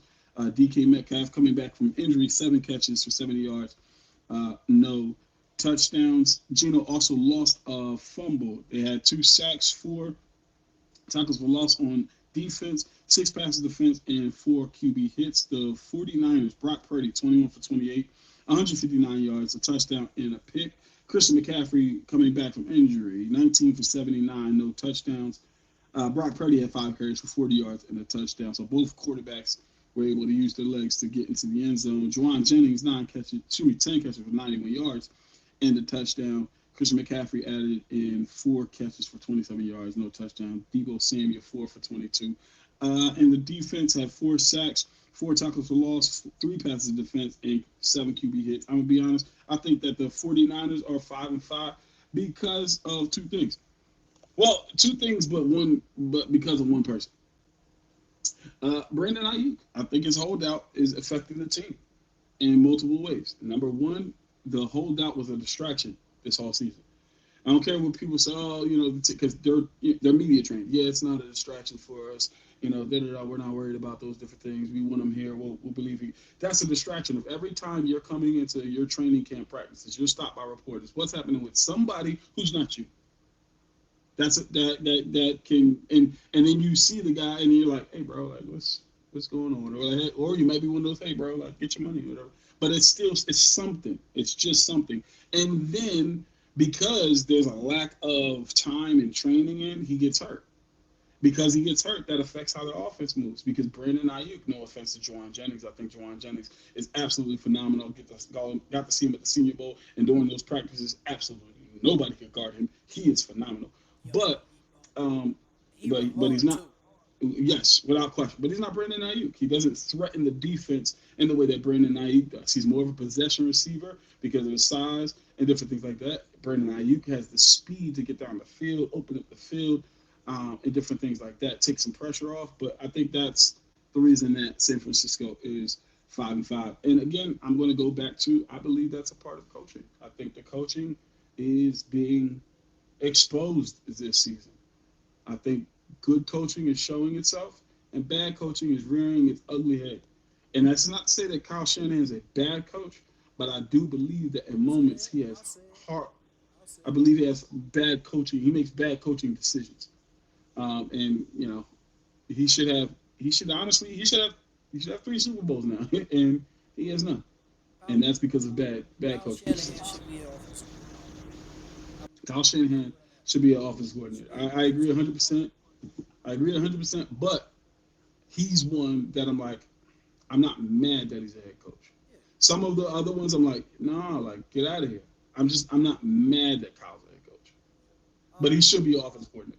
Um, yeah, the 49ers are 5-5 to me because losing the Super Bowl hurts. Losing the NFC Championship game hurts. Losing the Super Bowl hurts. And I think it changes the way you go about the offseason. And the way he lost the Super Bowls, Yeah, it hurts. and So, that everybody saw yeah. it. So it's like this season, I mean this off season, I could see them just being on a completely different mindset. Like sometimes you can probably see the hunger. Hunger comes out when you lose like that. I think they were sad this off season. I think they were Mm, sad. And I think they were dealing with like sadness this off season. I think when they lost to the Eagles in the NFC Championship game, they were hungry that night. And yeah. I think they blew their load last year. They gave it everything Mm, they had last season to where it demoralized them. It mm. demoralized them. I'm being completely honest. I agree with that, and I think the most demoralizing part was knowing 2 things. If Dre Greenlaw doesn't get hurt, Right? the game's not close. Right. It's not close. But because Dre Greenlaw got hurt, if we would have just ran the football, Yeah. if we would have just controlled the clock, Yeah. we would have that. So I think those 2 things, but mainly the Dre, like I don't think people understand how much of a disruption Dre Greenlaw was in that Super Bowl. If he doesn't get hurt, the game's not close. Yeah. Second half, they run away with that game. And that's no disrespect to the Chiefs and Patrick Mahomes and Andy Reid, but Drake Greenlaw was doing. He was cooking. Yeah. Like, and you saw the pain in Fred Warner's eyes. Yeah. You I can give you a lot of I give you a couple signs of why I just think they were sad this offseason. Trent Williams held out. Brandon Ayuk held out. Debo changed his number. Like people, like you know how girls they go through a breakup, they cut their hair and stuff like that. Debo changed his number. They was sad this offseason. It was sad. And sad. Christian McCaffrey didn't come back. Oh yeah, Christian. Well, Christian got hurt. Like Christian was hurt. I know he was. His I know he was ankles hurt, was but I all also messed up. Like but I also know Christian McCaffrey. Christian right, McCaffrey would have been like, man, I'm playing. right. Christian McCaffrey's one of those dudes who like you could tell he like I love football, bro. Like I Yeah, don't, but what y'all talking about? I like football. Like he I just tried. put me He in the just field, couldn't. bro. He just couldn't, and I think his body was sad. I think his body was sad. Like, I'm sorry. Like, did you see Gilly and Wallow on the pivot? And Gilly was Mm-mm. he just had this thing. He was I talking. saw clips of it. All right, well, did you see the clip of Gilly talking about football players when they argue with their girls? How they argue with their girl, they Yeah, not gonna catch the ball, they're not gonna do stuff like that, right? A basketball yeah, player argue with his girl, he'll go score 40. A football player yeah. can't argue with his girl, he not gonna perform well. I think they was all sad. They had a sad offseason. They had a bad offseason. And they was I just can believe that. sad. Like, they was just sad. I think they're still sad. They gotta get their swagger back. I can believe that Do 100. they Percent I still come think out with the boom box? Do they I like, don't even and we know, also dog. gotta remember they just got Christian back. Uh, Yeah, they yeah. they sad. Like I They said, sad. I think it's a situation Oh, where another sad thing that happened this offseason, they wide receiver that they drafted, Pearsall, got all shot in the he chest. got shot. He Yeah, like yeah, they had a sad offseason. The yeah, Ravens had a sad yeah. offseason too, but we'll talk about it Yeah. later. Cause I'm But sad. I think they're a team that is like, all right, yeah, they'll get it together.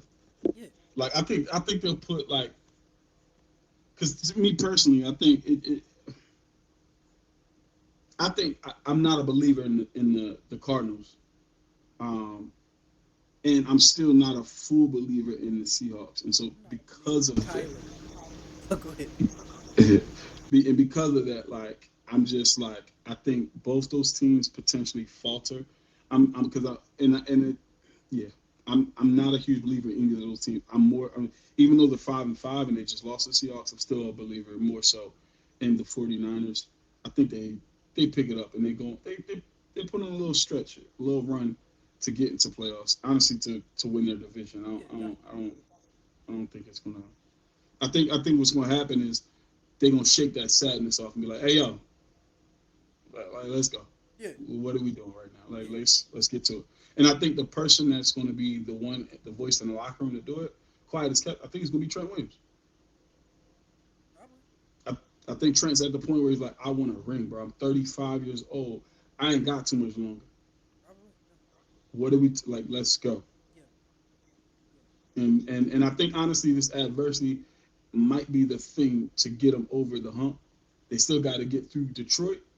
But if they get through Detroit, if they get to the playoffs and the NFC Championship game is Detroit and the 49ers and the 49ers win, 49ers win the Super Bowl. I don't care who's on the other side. Yeah, I don't think teams typically front run to the Super Bowl. I think a lot of times, I think the team that wins the Super Bowl is the team that fought their way to the Super Bowl, and I think they win the Super Bowl. But let's talk about a team that's going through some adversity real quick. Let's talk about the Bengals.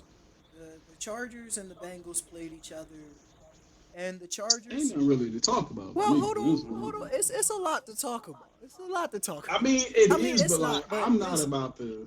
yeah, You know what I I'm mean? not gonna I'm harp gonna on let you it. go though. I'm gonna let you go. I'm not gonna Yeah. harp on it because it. My problem isn't the Bengals. My problem is just football right now. My problem is football right now, and football almost got the Chargers too. We'll talk about it, right? So the Chargers won this game 34-27. Now, the Bengals came back from down 24-6 at halftime. They tied the game at 27-27. They went on, they missed two field goals, and I personally feel like the Chargers tried to lose.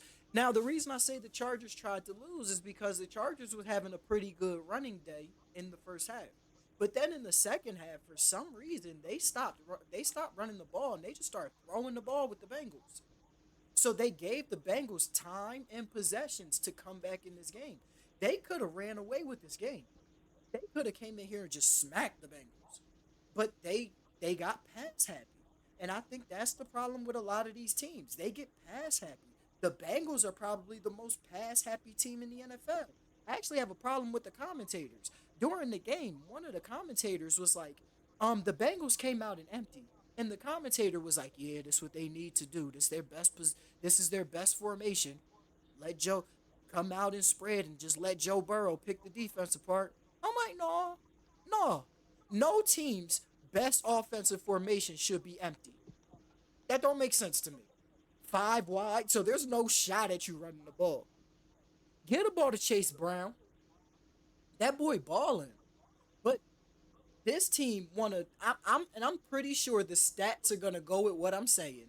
The Bengals have a passing the ball problem, and they need to balance out their offense, or they're never gonna win. But they're another one of these teams who has a they have a play caller at head coach, and he just want to throw the ball, throw the ball, throw the ball, and it's leading them down a path.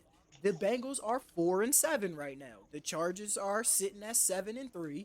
And Avery, you can tell me if the Bengals threw the ball all game or not.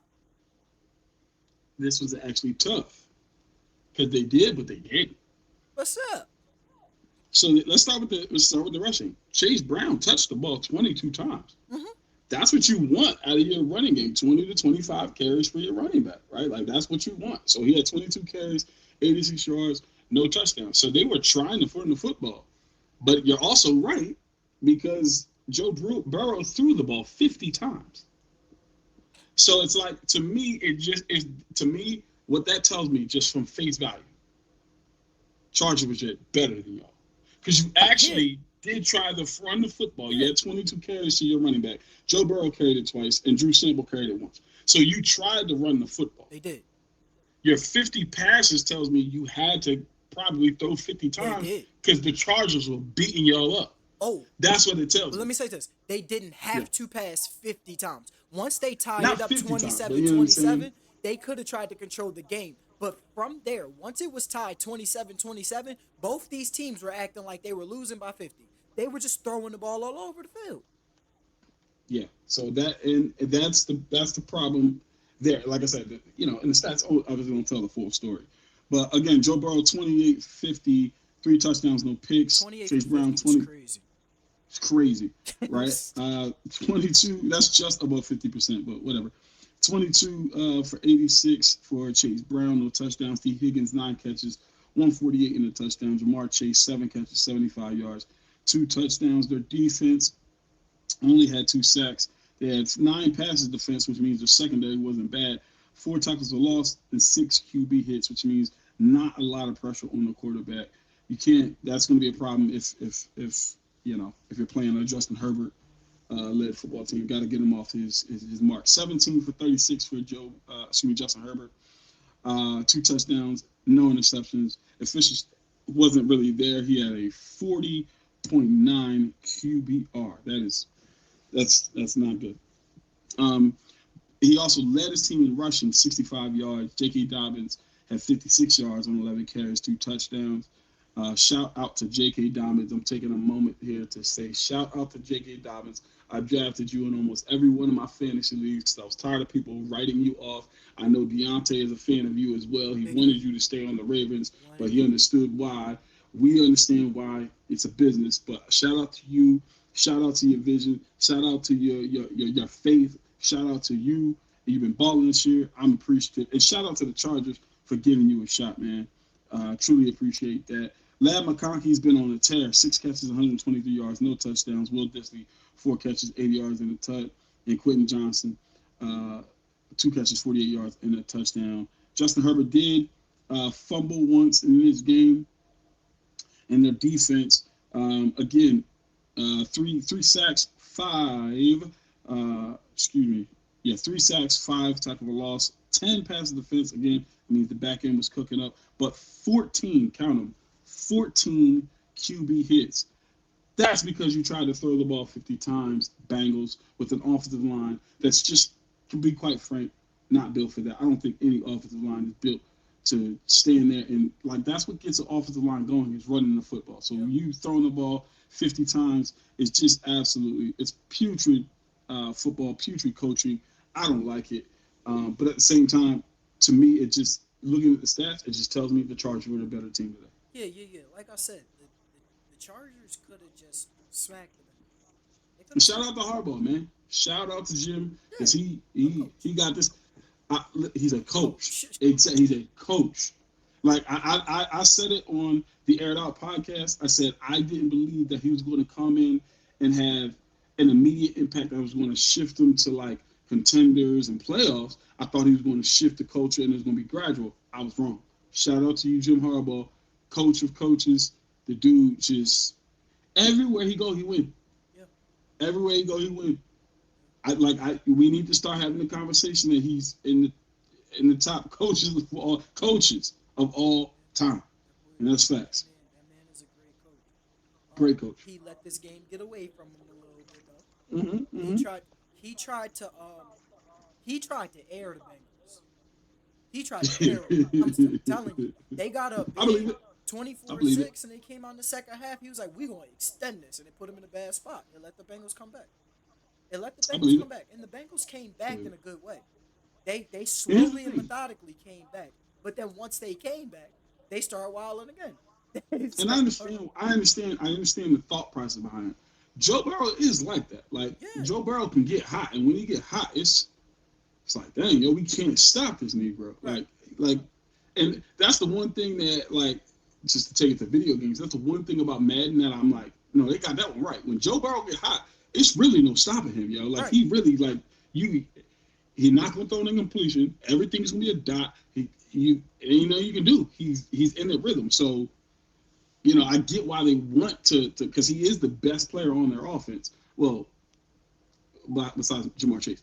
But he's, We get it. what I'm saying? He like that. So I get it, but at the same time, like, run the football, control the clock, tr- win the football game. Or Win the even if football you game. don't just run the ball, do high per do do Yeah. high percentage Yeah. passing plays that you're What going. happened to the hitch, bro? What happened to the hitch, man? The 4 to 5 yard hitch. You know what I'm saying? What happened? These DBs scared anyway. They playing 8 to 10 yards off. What happened to the hitch? Yo, if I'm I used to not appreciate it. I really did. I used to not appreciate it. I used to think Tom Brady was the most boring quarterback to watch in the NFL. But now that he's gone, I miss him because football stinks without him. Nobody's playing great football anymore. Tom Brady, Tom Brady, the, he's forced defenses to, right. to like play deep. Yeah, Tom you're right. Brady's like this. Tom You're right. Brady was like this. Okay, you're not gonna let us run the ball. Cool. We gonna throw the ball. Our leading receiver gonna be our running back. Facts. We gonna run the ball somehow. Facts. Our leading receiver gonna be Hey, the hey, running look, back. hey, look, hey, look, hey, look. And there's a team that highly resembles them, a Tom Brady led team right now, and it's because they were a Tom Brady led team.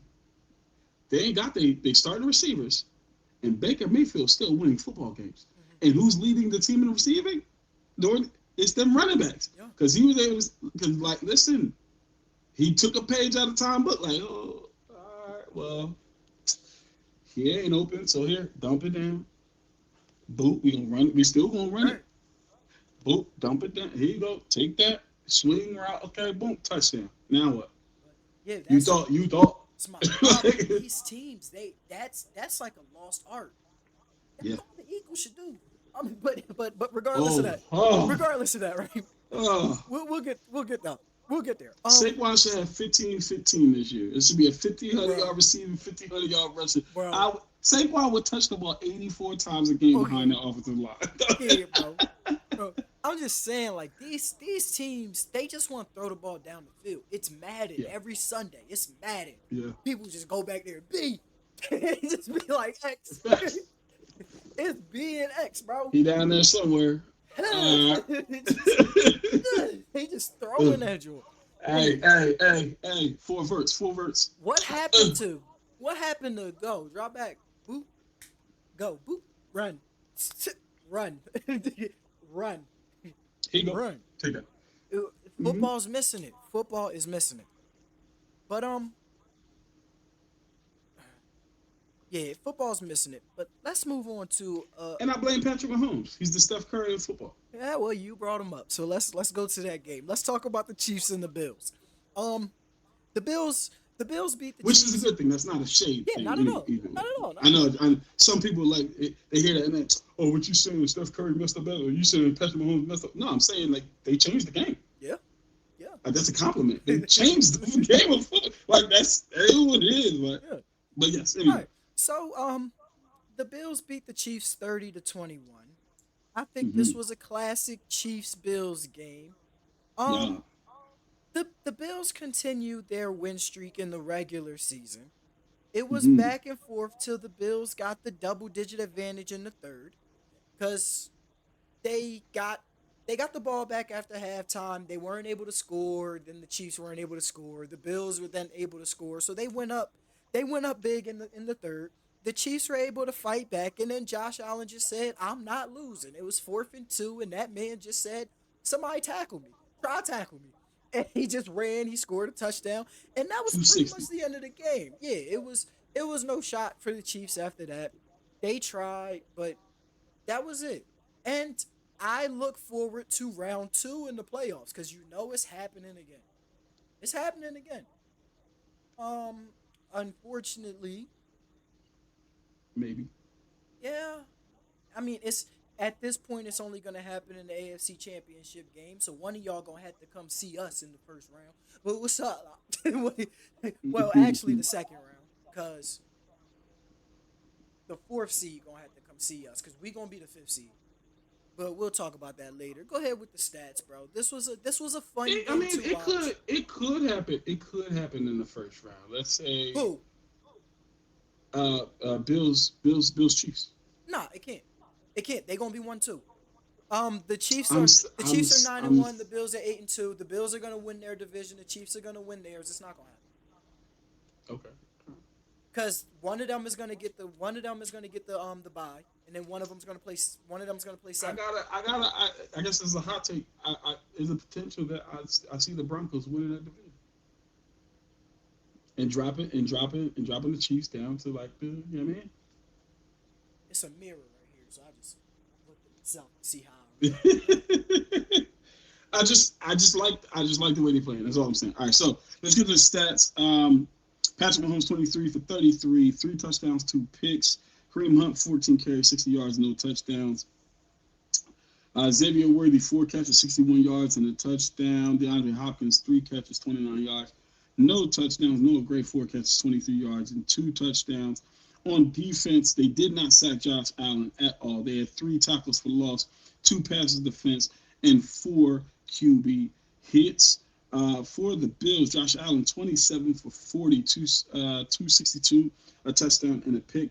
He also had 12 carries, 55 yards, led the team in a touchdown. James Cook had 9 carries, 20 yards, and 2 touchdowns. Sounds like to me they said, Josh, we're putting it on your back. That is Go win the losing football game. football. That is It's losing losing football. football. That is Losing losing football football. 100%. Oh, but Losing real football quick before 100%. you finish, I gotta say this: the Chiefs win if Patrick and Xavier Worthy connect on that deep ball down the sideline.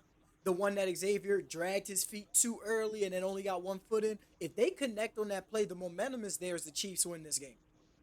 More than likely. More than likely. Defensively, Bills got 2 sacks, 3 tackles for loss, 5 passes defense, and 7 QB hits. To me personally, I think this game just showed me, hey, the Bills are just a better team right now. And what I mean by that is, I think they have more uh, a more complete team.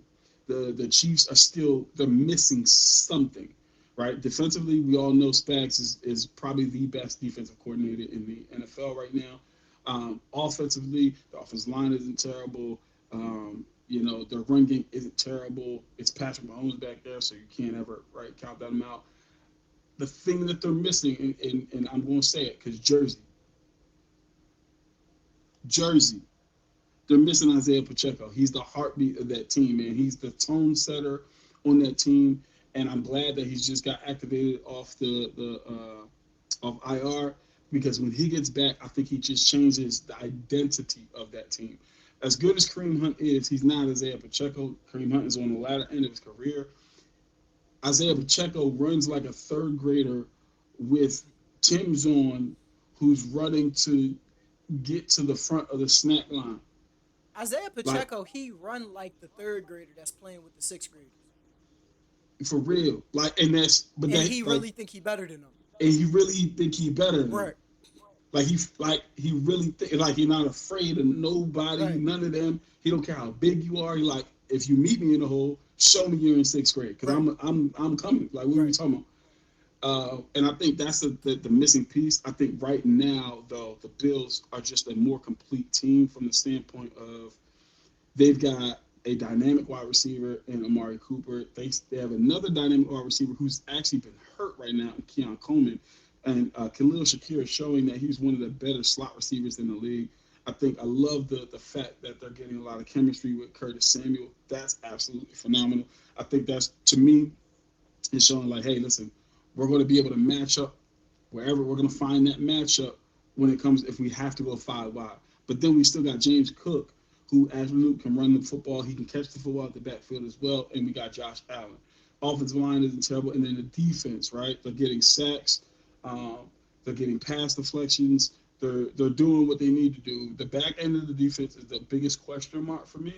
Um, but they're holding up. And I just feel like as of right now, they're just a more complete team. Um, but we'll see what happens, like you said, in the playoffs. Um, and so, yeah, I think the Chiefs actually, to me, in my opinion, this isn't the first time they should have lost. I think there was at least 3 other games I can point to that I say, hey, I think the Chiefs should have lost this game. But that's also one of the things that's scary is like, hey, they haven't been playing good football and they're only 9-1. Yeah, I tried to. I'm trying not to put too much stock in this game because I feel like this was just a battle for the first seed. I feel like that's what this was. Sure, This was a battle for the 100%. first seed. That's And for that's sure. what I feel like. That's what I feel like it is every time the Chiefs play the Bills, or the Bills play the Ravens, or the Chiefs play the Ravens, or the Ravens play the Bengals, or one of them plays the Bengals. This is a battle for the top position in the AFC. I'm sorry to Yeah. everybody else in the AFC that I No, you're didn't right. just mention, It's those but top 3 teams. but it's it's Period. it's it's us. It's the Ravens, the Chiefs, and the Bills. And when the Ravens lost to the Chiefs in week 1, I said, "Well, there goes the 1 seed." I said it week 1. People was like, "Why are you so mad? It's week 1." I was like, "Cause that's the 1 seed. This game was for the 1 seed, and people don't get that. This game was Mm-hmm. for the 1 seed. Somebody got to go to Kansas City if they win. Nobody coming to Baltimore now." And whatever, man. I'm gonna save it. As y'all can see, I'm a Ravens fan. I'm a Ravens fan. For those of you who don't know, and I got some issues, man. I'm the Ravens fan that other Ravens fans don't like talking to. Hey man, I feel you. I feel you. That's what I'm saying. I feel you. Nah, you about to feel me I feel real you. good in a minute, cause Bull here said Pause. that. Pause. Well, whatever. Bro here said that the Broncos gonna win that division, and I said I I think could it's see them. because I I think said I could see I think them somebody got Bronco winning the colored division. glasses on right now because the Broncos came over here, put belt to ass against his Falcons, beating But I them knew that was gonna 38 happen. to 6. Go ahead, I knew talk that was about it then. gonna If you happen. knew it was gonna I knew happen, that was gonna talk happen. about it. Let me talk. All right, so let me talk about what I mean by the Broncos and the reason why I think they can win their division. All right, the Broncos are 6-5. Their defense is playing really well. Bo Nix has zero pressure on him. He doesn't have the pressure of a Caleb Williams, of a Jaden Daniels, of a Drake May. He doesn't have any pressure on him. He's literally just out there like, listen, man, I'm just playing football, baby. You know what I'm saying? He has a great play caller, coach, and Sean Payton behind him as well, who's giving him the nod, like, hey, bro, we not gonna bench you. We're not you the starter. That confidence that it gives to a young quarterback and a quarterback who's got a lot of playing time under his belt, right? So I think that's number one. Number two, they're a physical team, and like I said, that defense is just they're prepared to match up against anybody. And so to me, that's why I think if I would not be surprised if they win the division. I wouldn't be surprised because, like I said, the Chiefs have shown me. I'm like they beat them. Yeah, they win the game, but I'm like, hey, they they. There was a post that was out. I can't remember who posted it. I think it might have been PFF. I can't be sure, but they flipped everybody's record according to their one score games, and the Chiefs would have been 2-7 before prior to this week. It's that slim of a margin in the NFL. And so for me, I just feel like the Broncos, because of that defense, I just wouldn't be surprised. I would not be surprised if they win the division. I'm not foreshadowing it. I'm just saying I could see it happen. Now to the game. I'm in a group chat in a fantasy league with a bunch of Falcons fans, right? And I foreshadowed and foresaw. I said I think we're going to go on a 3-game losing streak. This is before the Saints game. I said I got a feeling we potentially go on a 3-game losing streak. We lose to the Saints. Okay. The reason I felt that we were going to lose to the Saints, division game, we were coming off a high, and I felt like we were going to come out flat, thinking that we were going to steamroll the Saints because they lost 7 straight, and we did. Bad coaching.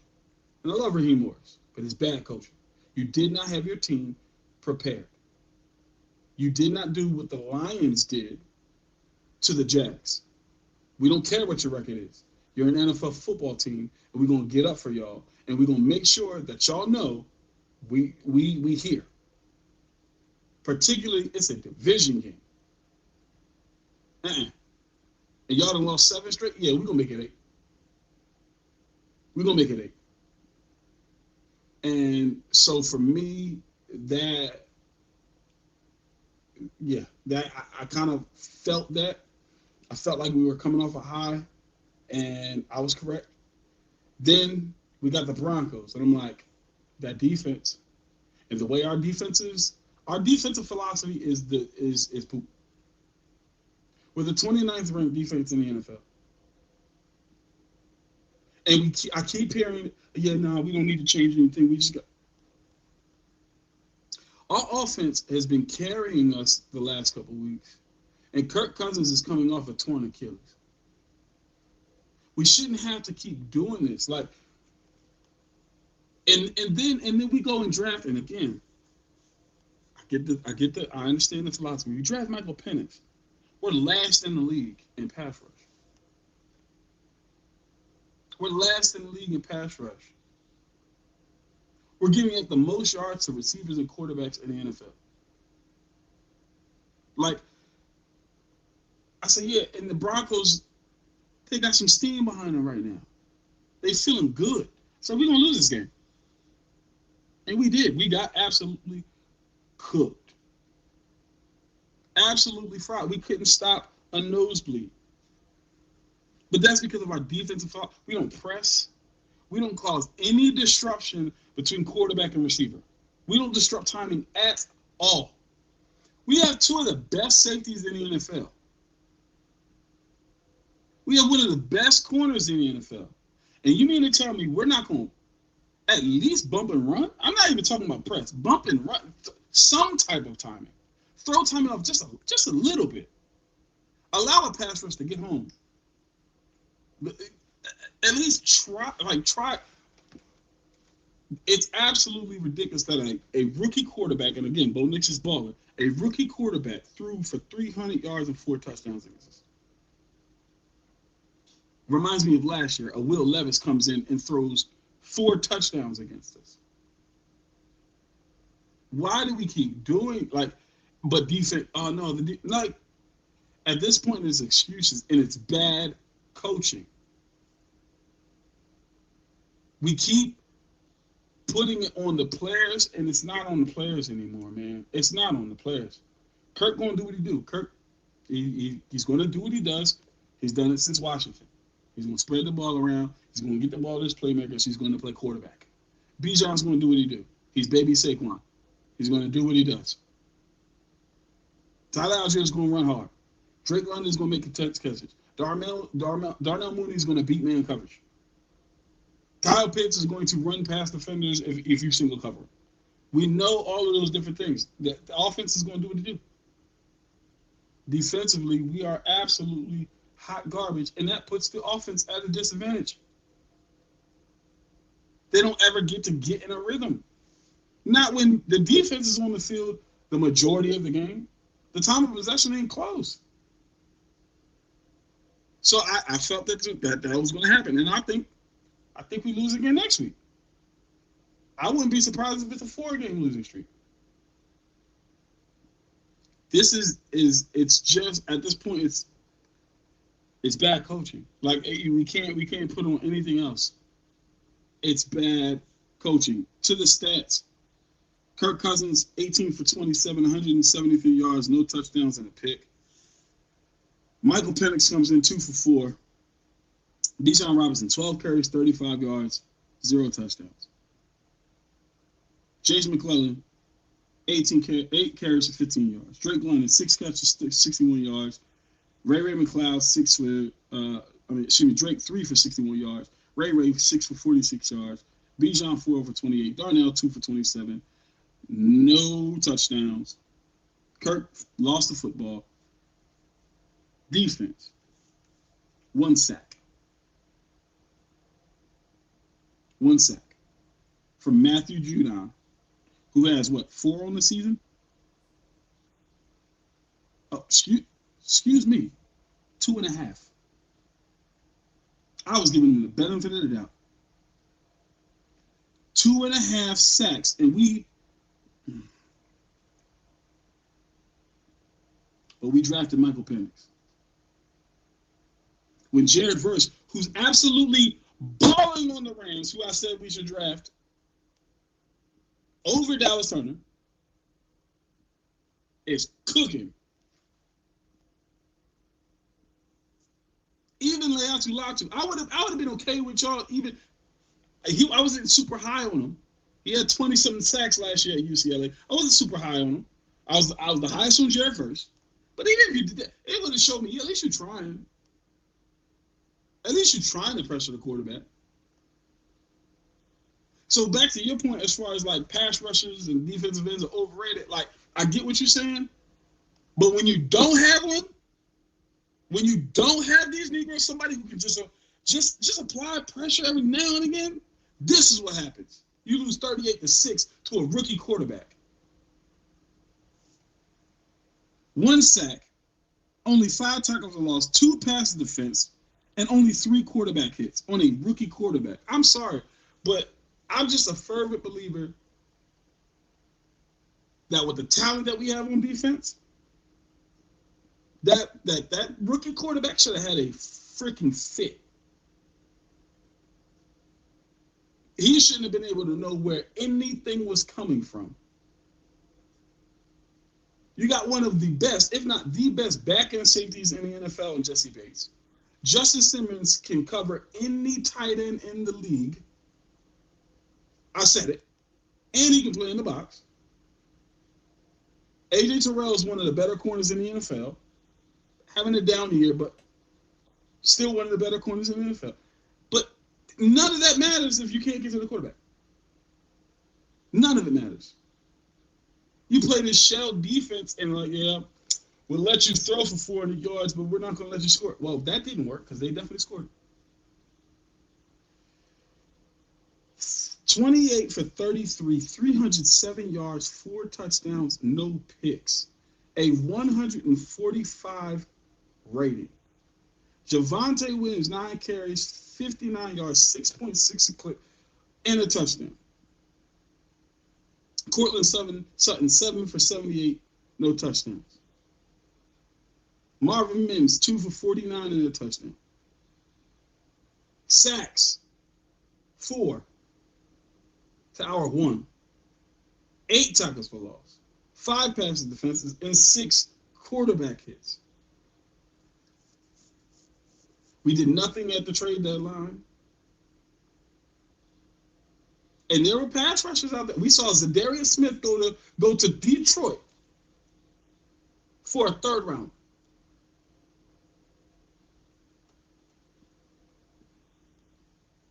Yeah, I wish you would have told me all this before Sunday because the Falcons lost me my parlay. I bet money line that the Falcons was gonna beat this rookie quarterback because I was like, oh, Bro, it's gonna be a close game. I think the Falcons can pull it out. They got the this veteran team, presence and they could pull it out. this team, man. I sure wish you would have told me you thought they was gonna go on a 4-game slide before I did that. Y'all lost me some money. This Y'all really team lost me a is dollar, but y'all lost me some money. it's a love-hate relationship. We don't look like a team that's in first place. The only thing that's boding well for us is the fact that we swept the Buccaneers. So we own the tiebreaker over them. That's the only thing boding well for us. But if we get in the play, we don't look like a playoff team. We don't look like contenders. We do not look like we look like a team that's going to get to the playoffs and lose 38-6. Because we'll run into at number 4. I could see a number 5, the fifth seed, being a Packers Yeah, yeah, and us getting cooked. Jordan Love having a field day. I could see a number 5 team being a Minnesota and Justin Jefferson and Jordan Addison having a field day. We'll see in a couple weeks because we play them. And God forbid it be Detroit. Detroit slides and they become 5. Or God forbid somebody from the NFC South, excuse me, the NFC West is there. It's the 49ers. The Cardinals actually win, but the 49ers still make it. We're going to get dunked on. Seahawks already showed us we can't hang with them. I'm tired of this stuff. I'm tired of I'm so um, tired of this team, man. yeah. My take on the game was kind of to echo your sentiment. Not on the full season, but just the game. I just felt like y'all got out coached. It just, yeah, y'all just Through got and out through. coached. Cause I Through don't and feel like through, your bro. team was better than y'all. I just feel like they just were better than y'all. They just did better things than y'all. Just I agree. they Yo, called the right plays at the right time. Y'all just got out coached. But like I think because I agree with you. I just want people to hear this. I just want to people to hear the talent on this roster. AJ on defense. Let's start. AJ Terrell, Jesse Bates, Justin Simmons, Grady Jarrett, Matthew Judon. Okay, that's 5 of your 11 starters on defense. Okay, let's start there, and let's start there. And like as quiet as Caden Ellis has been playing out of his mind at linebacker. Okay, but I know he's not a household name. Those are 5 household names. On offense, Kirk Cousins, Drake London, Kyle Pitts, Darnell Mooney, Bijan Robinson, and Tyler Algier. 6 legitimate names on offense. Your offensive line has who PFF had as the number 1 or number 2 ranked offensive guard last year in Chris Lindstrom. Jake Matthews, who's Mr. Iron Man, one of the most steady, sturdy offensive left tackles in the league.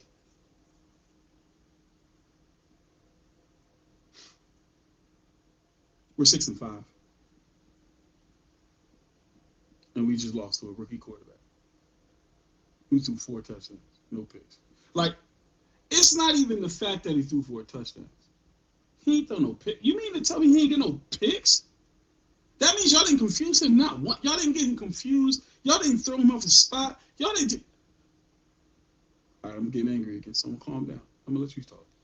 I mean, Don't you laugh at me, woman. let me give you Sorry, my wife in the background just laughing. a little solace. Sean Payton has swept your whole division this season, so none of y'all beat him. So y'all probably But the lost rest to of one. our division is poop. Yes. It's poop. Like outside the Bucks, like everybody poop, and even the Bucks, like they cool, but Well, let's. Derek Carr was probably hurt when they played him. The still poop. Panthers is the Panthers. So yeah, I'm just trying to say he beat all y'all. That's all. But I'm a relax, brother. We gonna move on. All right, we gonna move on. We gonna Let's yeah, let's. we gonna This move on. game is this game is spoken for. Let's move on. We gonna move on to another team that is coached poorly, and we gonna talk about the New York Jets.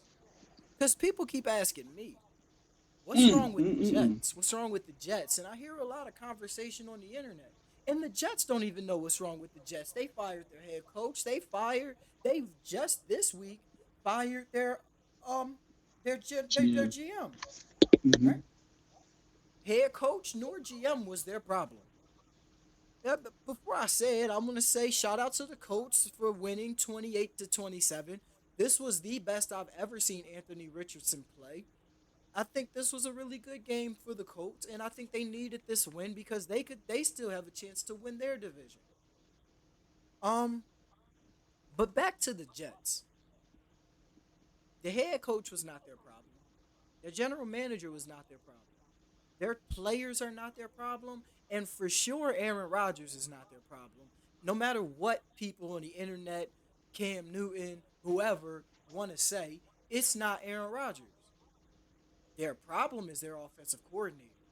Nathaniel Hackett is probably the worst play designer in the NFL. I don't think he can draw a receiver open on an empty sheet of paper. The man, his plays stink.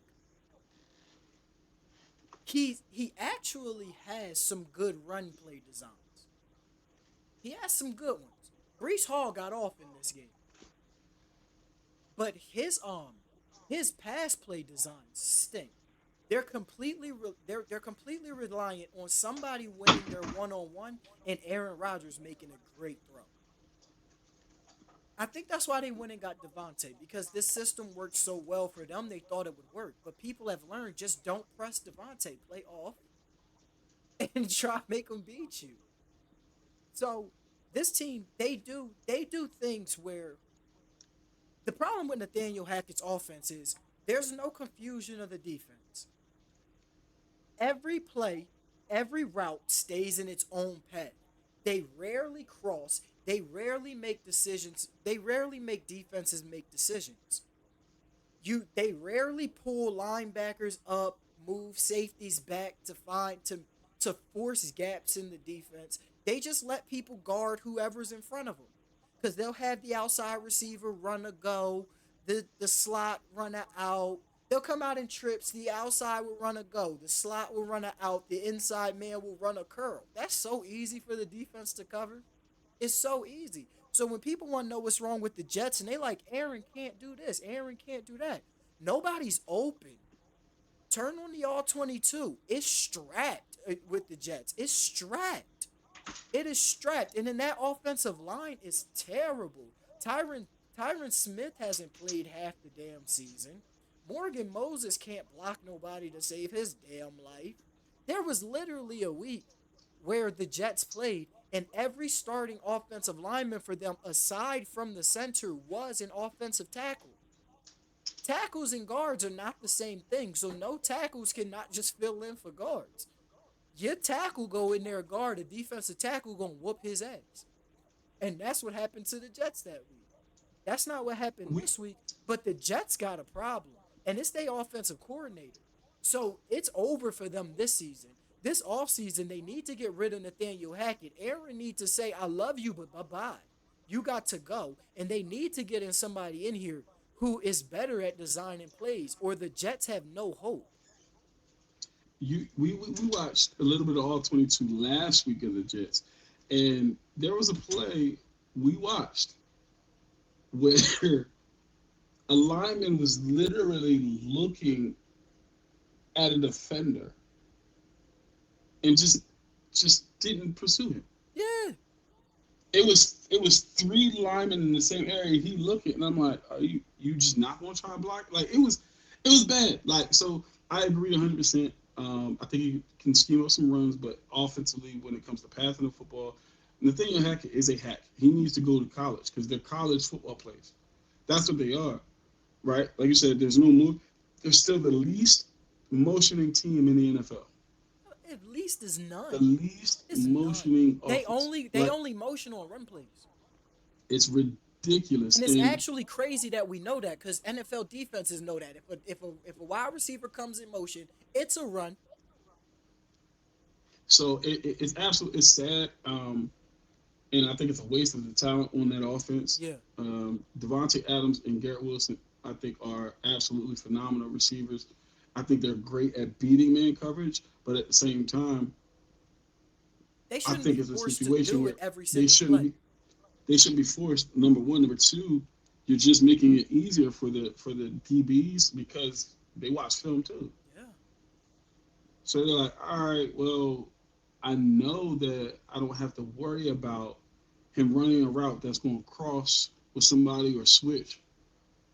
Okay, cool. So I'm gonna just play you man up. Right, it's just lock up. It's just lock It's up. different. It's different when I gotta be like, yo, all right.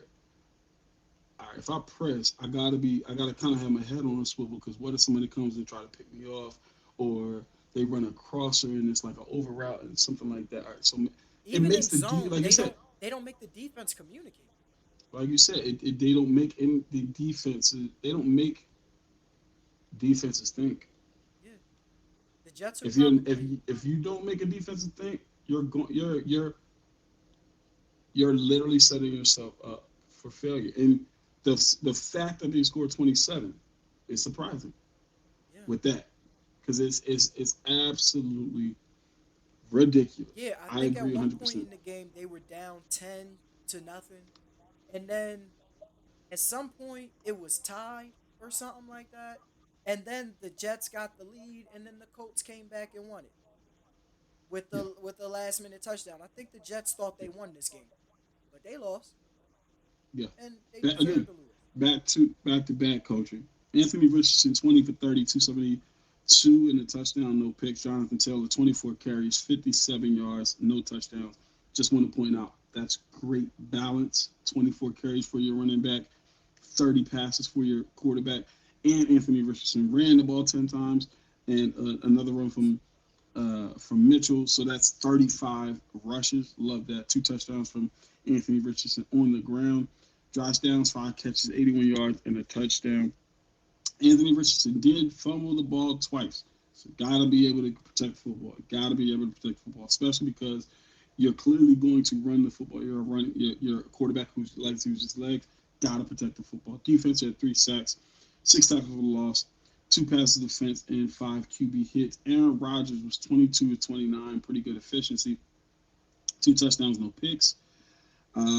But he was sacked 3 times. Like I said, Brees Hall 16 carries, 78 yards and a touchdown. Devontae Adams 6 catches, 72 yards. Brees Hall 7 catches, 43 yards and a touchdown.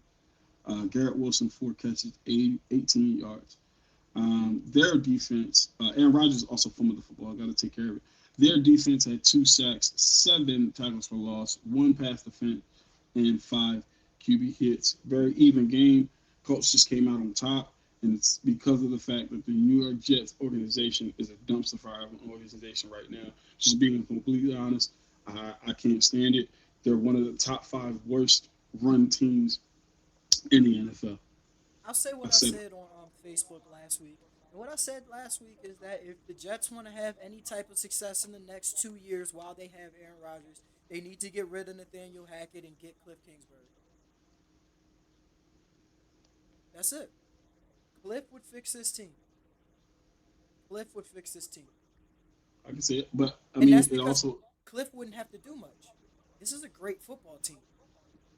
Now, also, I don't want to discredit the fact that this defense hasn't been playing very well since Salah got fired.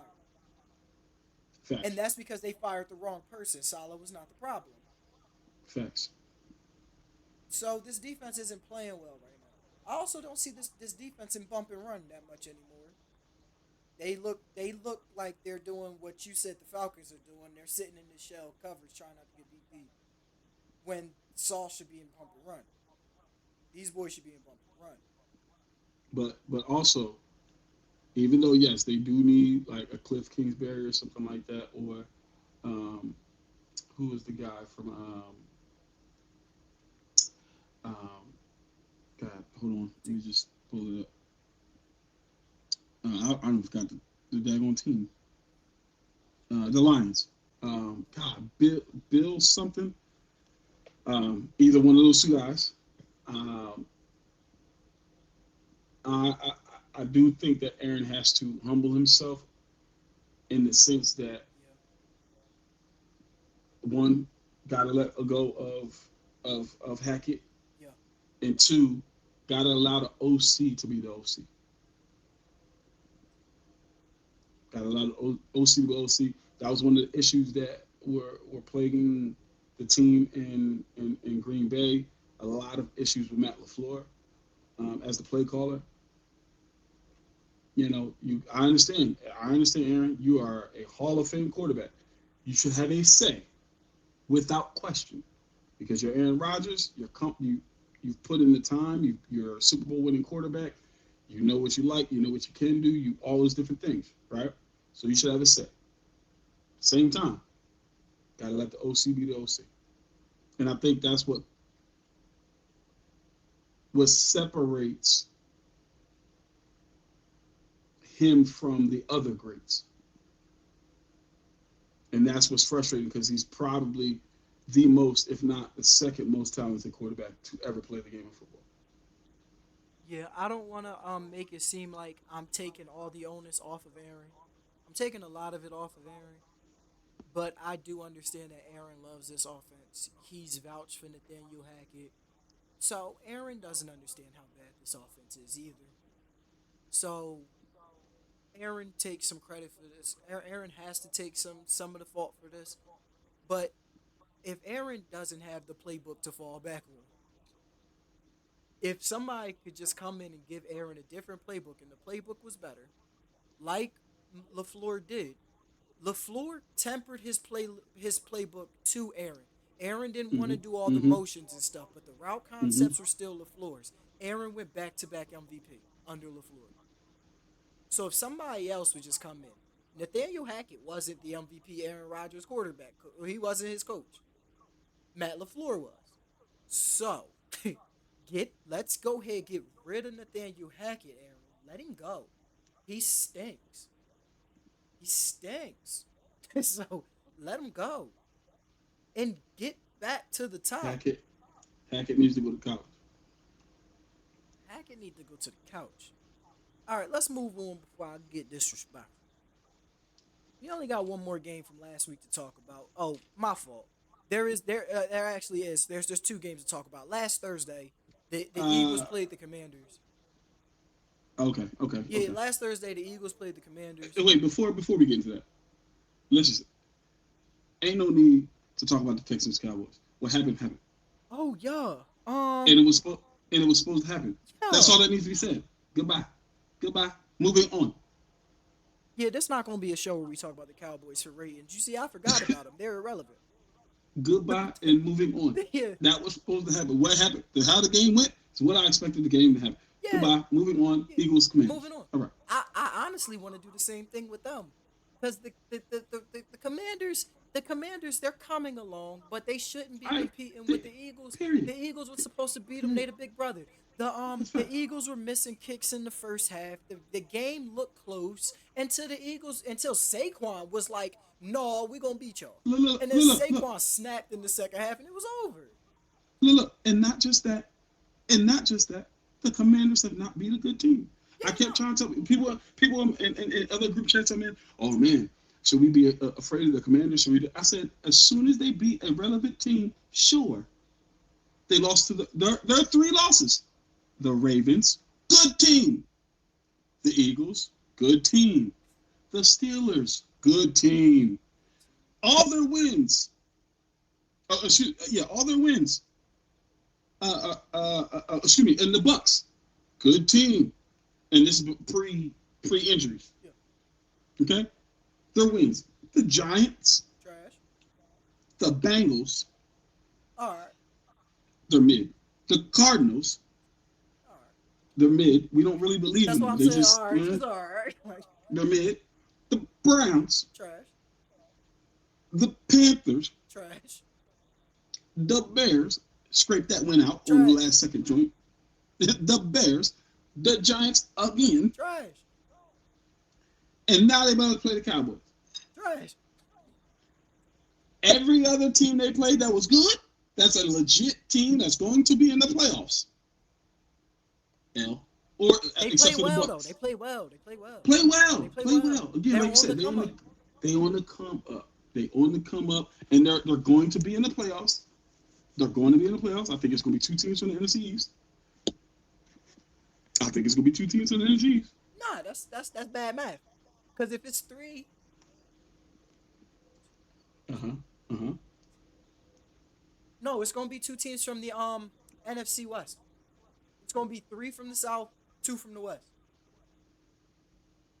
No, not from the South. Yeah. Wait, It's no, gonna be no. one from Y'all the the South. South. Y'all the South. North. Yeah, North. yeah. It's gonna be Three three from the from the North, North. two from the Okay. West. You think it's gonna be two from the West? Yeah. Like you just said, the Cardinals and the I think 49ers might make it. So yeah. I would Two I NFC would East teams making it. No. record wide. I would say the NFC East only because again, Well, look at wait. Here's the reason why. The rest of and this is why I said I don't necessarily believe the Cardinals or the Seahawks are going to make it. I could see it happen. I don't believe they will. I think the 49ers are and going to they get all it. And I still think got to play two each from the other. NFC East. And the reason why is because listen to the Commanders' rest of their schedule. Okay, Okay. Eagles going to win the division. Commanders about to beat the Cowboys. So they're going to move to 8-4. They play the Titans. They should move to 9-4. They play the Saints. They should move to 10-4. Then they play the Eagles again, 10-5. Then they play the Falcons. The way it's looking right now, like, eh. Let's say they lose 10-6. They play the Cowboys then this season. 11-6 is getting you in the Yeah, playoffs. they're gonna make the playoffs. Yeah. Yeah. With You know what I'm that, saying? And if they with that, they beat the make the Falcons, playoffs. they're 12. If they beat the Falcons, they're 12-5. Like Yeah, they're gonna make the playoffs. they're And gonna then they're make the gonna be one and done. playoffs, But they're and gonna they're make gonna the be playoffs. one and done. Yeah, So I think it's gonna be two from the East. I the only way I see two from the West is yeah. like Well, if it's two from the East, it's not gonna be three. It's not gonna be two that's from what I'm the West. saying. It's gonna be That's three what I'm from the saying. The South. only way Yeah, it's gonna be three from the North, and that's it. Yeah. that's what I'm saying. The only way I see two from the West is if the Eagles do what they did last year and fall off the face of the earth. Yeah. Yeah. Only way. Or the Commanders. Either Yeah. one. Like that's the only way. Yeah. So yeah, this game was, it is what it was. I thought Saquon actually was gonna cook even more. Like, you know what I'm saying? That's what it is though. Um. All Yeah, right. good team. All right. Moving on. Moving. Yeah, let's get to it. Moving on. Let's get to it. I'm your Let me resident. let me set it up. Okay, let me give you the stats before we let you. Ravens versus Steelers, ladies and gentlemen, the best division in football, the most competitive Hands division in down. football, without question. It's not close. Best division of football, most competitive, best rivalries in football. Facts. Um, Baltimore Ravens versus the Pittsburgh Steelers. Okay, Baltimore entered in this week at 7-3. Pittsburgh entered in at 7-2. This game is potentially for the division crown. If you are somebody who believes in, early matchups in this regard, a lot of talk about surrounding Lamar Jackson. He's 1-6 entering this game. He was 1-6 versus the Steelers at his time as a Raven, which is putrid in a divisional rivalry like I this. think he was 1-5. He's 1-6 now. Go ahead. Excuse me, I'm sorry, 1-5. You're right, because he only played him 6 times up until 1-5, and with a slew of interceptions to boot in those games. So it's a really, really important game here, not just for seeding, but division. Um, the Steelers, they're cooking right now. Hurry up. It, Steelers are cooking right now. They started off strong with Justin Fields and then shifted over to Russell Wilson, and he's been cooking up. Defense is doing what they do every single year. They're a very well coached football team, You can in my save all opinion. this praise. Sorry, in my opinion, the second best coached team in the league. Um, Second. so yeah, let's get to the stats. Second, To who? Andy Reid. I'm sorry, Andy Reid and Steve Spagnuolo. Like No. the combination of the two. I'm sorry, bro. Like Tomlin. that team. That's fine. As I long as feel you go though. ahead. I All feel right. you, but like All Tom, right. All right. it's a 1A, 1B, but like Andy Reid get the edge for me. All right. All right. Lamar Jackson in this game went 16 for 33, one touchdown, one pick. Derrick Henry has 13 carries, 65 yards, and a touchdown. Lamar had 4 carries, 46 yards, no touchdowns. Isaiah Likely led the team in receiving, 4 catches, 75 yards, no touchdowns. Zay Flowers, 2 catches, 39 yards, the sole touchdown for receiving in this game. Derrick Henry lost a fumble. Isaiah Likely lost a fumble. Roquan Smith was all over the place until he got hurt. 13 tackles, zero sacks, but two tackles for the loss. They had four sacks on the game, seven tackles for the loss, six passes defense, and eight quarterbacks hits. Marlon Humphrey had a pick in this game as well. And then on the Pittsburgh side, Russell Wilson 22 for 36, 205, zero touchdowns and a pick. Najee Harris 18 carries, 63 yards, no touchdowns. Jalen Warren 9 for 41, no touchdowns. George Pickens 8 for 89, no touchdowns. Darnell Washington 2 for 42, no touchdowns. No fumbles on their side. No turnover outside of the interception by Marlon Humphrey. Uh, two sacks on the game, six passes defense, three tackles for loss, six QB hits, uh, and just one other storyline in this game: Patrick Queen going against his other team, his former team, after being let go by Baltimore for Roquan, who they brought in last season.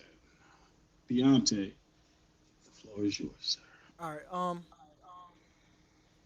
First, let me say congratulations to the Steelers because out of all the Ravens rivals in the NFL, I will say the team that I respect the most is the Pittsburgh Steelers. I love their coach. I love Mike Tomlin. And if there's any team I will accept the loss to, it is the Pittsburgh Steelers, especially in a game like that. That was a classic Ravens Steelers game. Y'all didn't get in the end zone. Y'all beat us by kicking six field goals, and that's cute. Um, if Roquan doesn't get hurt, we don't lose this game. And if Justin Tucker doesn't miss two field goals, we don't lose this game. Now let me talk about Justin Tucker real quick because he's missed a bunch of field goals this year. He's playing very much not like himself. I don't think it's him. I really don't think it's him. I think it's a process thing. I think it's somewhere between the snap, the hold, the kick. Something's wrong. I watched a video the other day that was trying to say that it was the snap that's the problem. The snap keeps coming in offline and it keeps causing the holder to put the ball down or at the wrong spot, which is why Justin always misses left. I don't know the science behind the process, but I don't think it's Justin. I still fully believe in Justin. And I know that when we need to make a kick, he going to make a kick. Just like he did in this game. When we needed him to make one from what I believe was like 51 or something like that, he made it. But also, I think we need him to miss. I think the Ravens need to learn how to win without Justin Tucker. Because right now, I don't think we know how to win. I don't think we know how to beat good football teams without Justin Tucker. I think our offense plays a really bad brand of football. We can't commit to running the ball for some reason. We just don't commit to running the ball. Like the game against the Bengals shouldn't have been close. We we let them get ahead early. We had to catch back up. Once we caught up, we should have controlled the clock and ran the ball. We didn't. We just threw the ball all over the field with their throwing the ball selves. And that's what we do. We did the same thing against the Chiefs in the AFC Championship game last year. We did the same thing against the Chiefs in the first game this year. We did the same thing against the Bills this year. All we do when we play against the good teams is we underrun the ball. Did y'all play the Bills this year? Well, we'll just take it out if we did it. We'll just Okay. take it out if we did it. But you tell me, did we play the Bills? I don't think We y'all played played the Bills yet. somebody. We played somebody. And I must be thinking it's the Bills, but we played somebody. Who we play? Y'all did play the Bills. We did, right? Yep. Yeah. Beat them 35-10. Yep. We beat them up. 35-10. Yeah, yeah, because we like that. But but yeah, even in that game, I felt like Derek should have got the ball more. See, I'm one of them Ravens fans. I'm one of them Ravens fans that I don't I look far ahead. I don't look at the game for what the game is. I look at us. You thought Derrick Henry should have got the ball Shh. more? What he get it like and that 20 something times? 24 for 199. That's fine. He did what he's supposed to do. No, no, no, no, no, no. When you up, what you say it was 35 to 10? Mm-hmm. 60 rushes. I don't care. Why are we throwing the ball at Okay. all? Don't throw the ball one time. You said this No, in that's our real. That's practice real. recording last week. Don't No, you're throw right. the You're right. ball one time.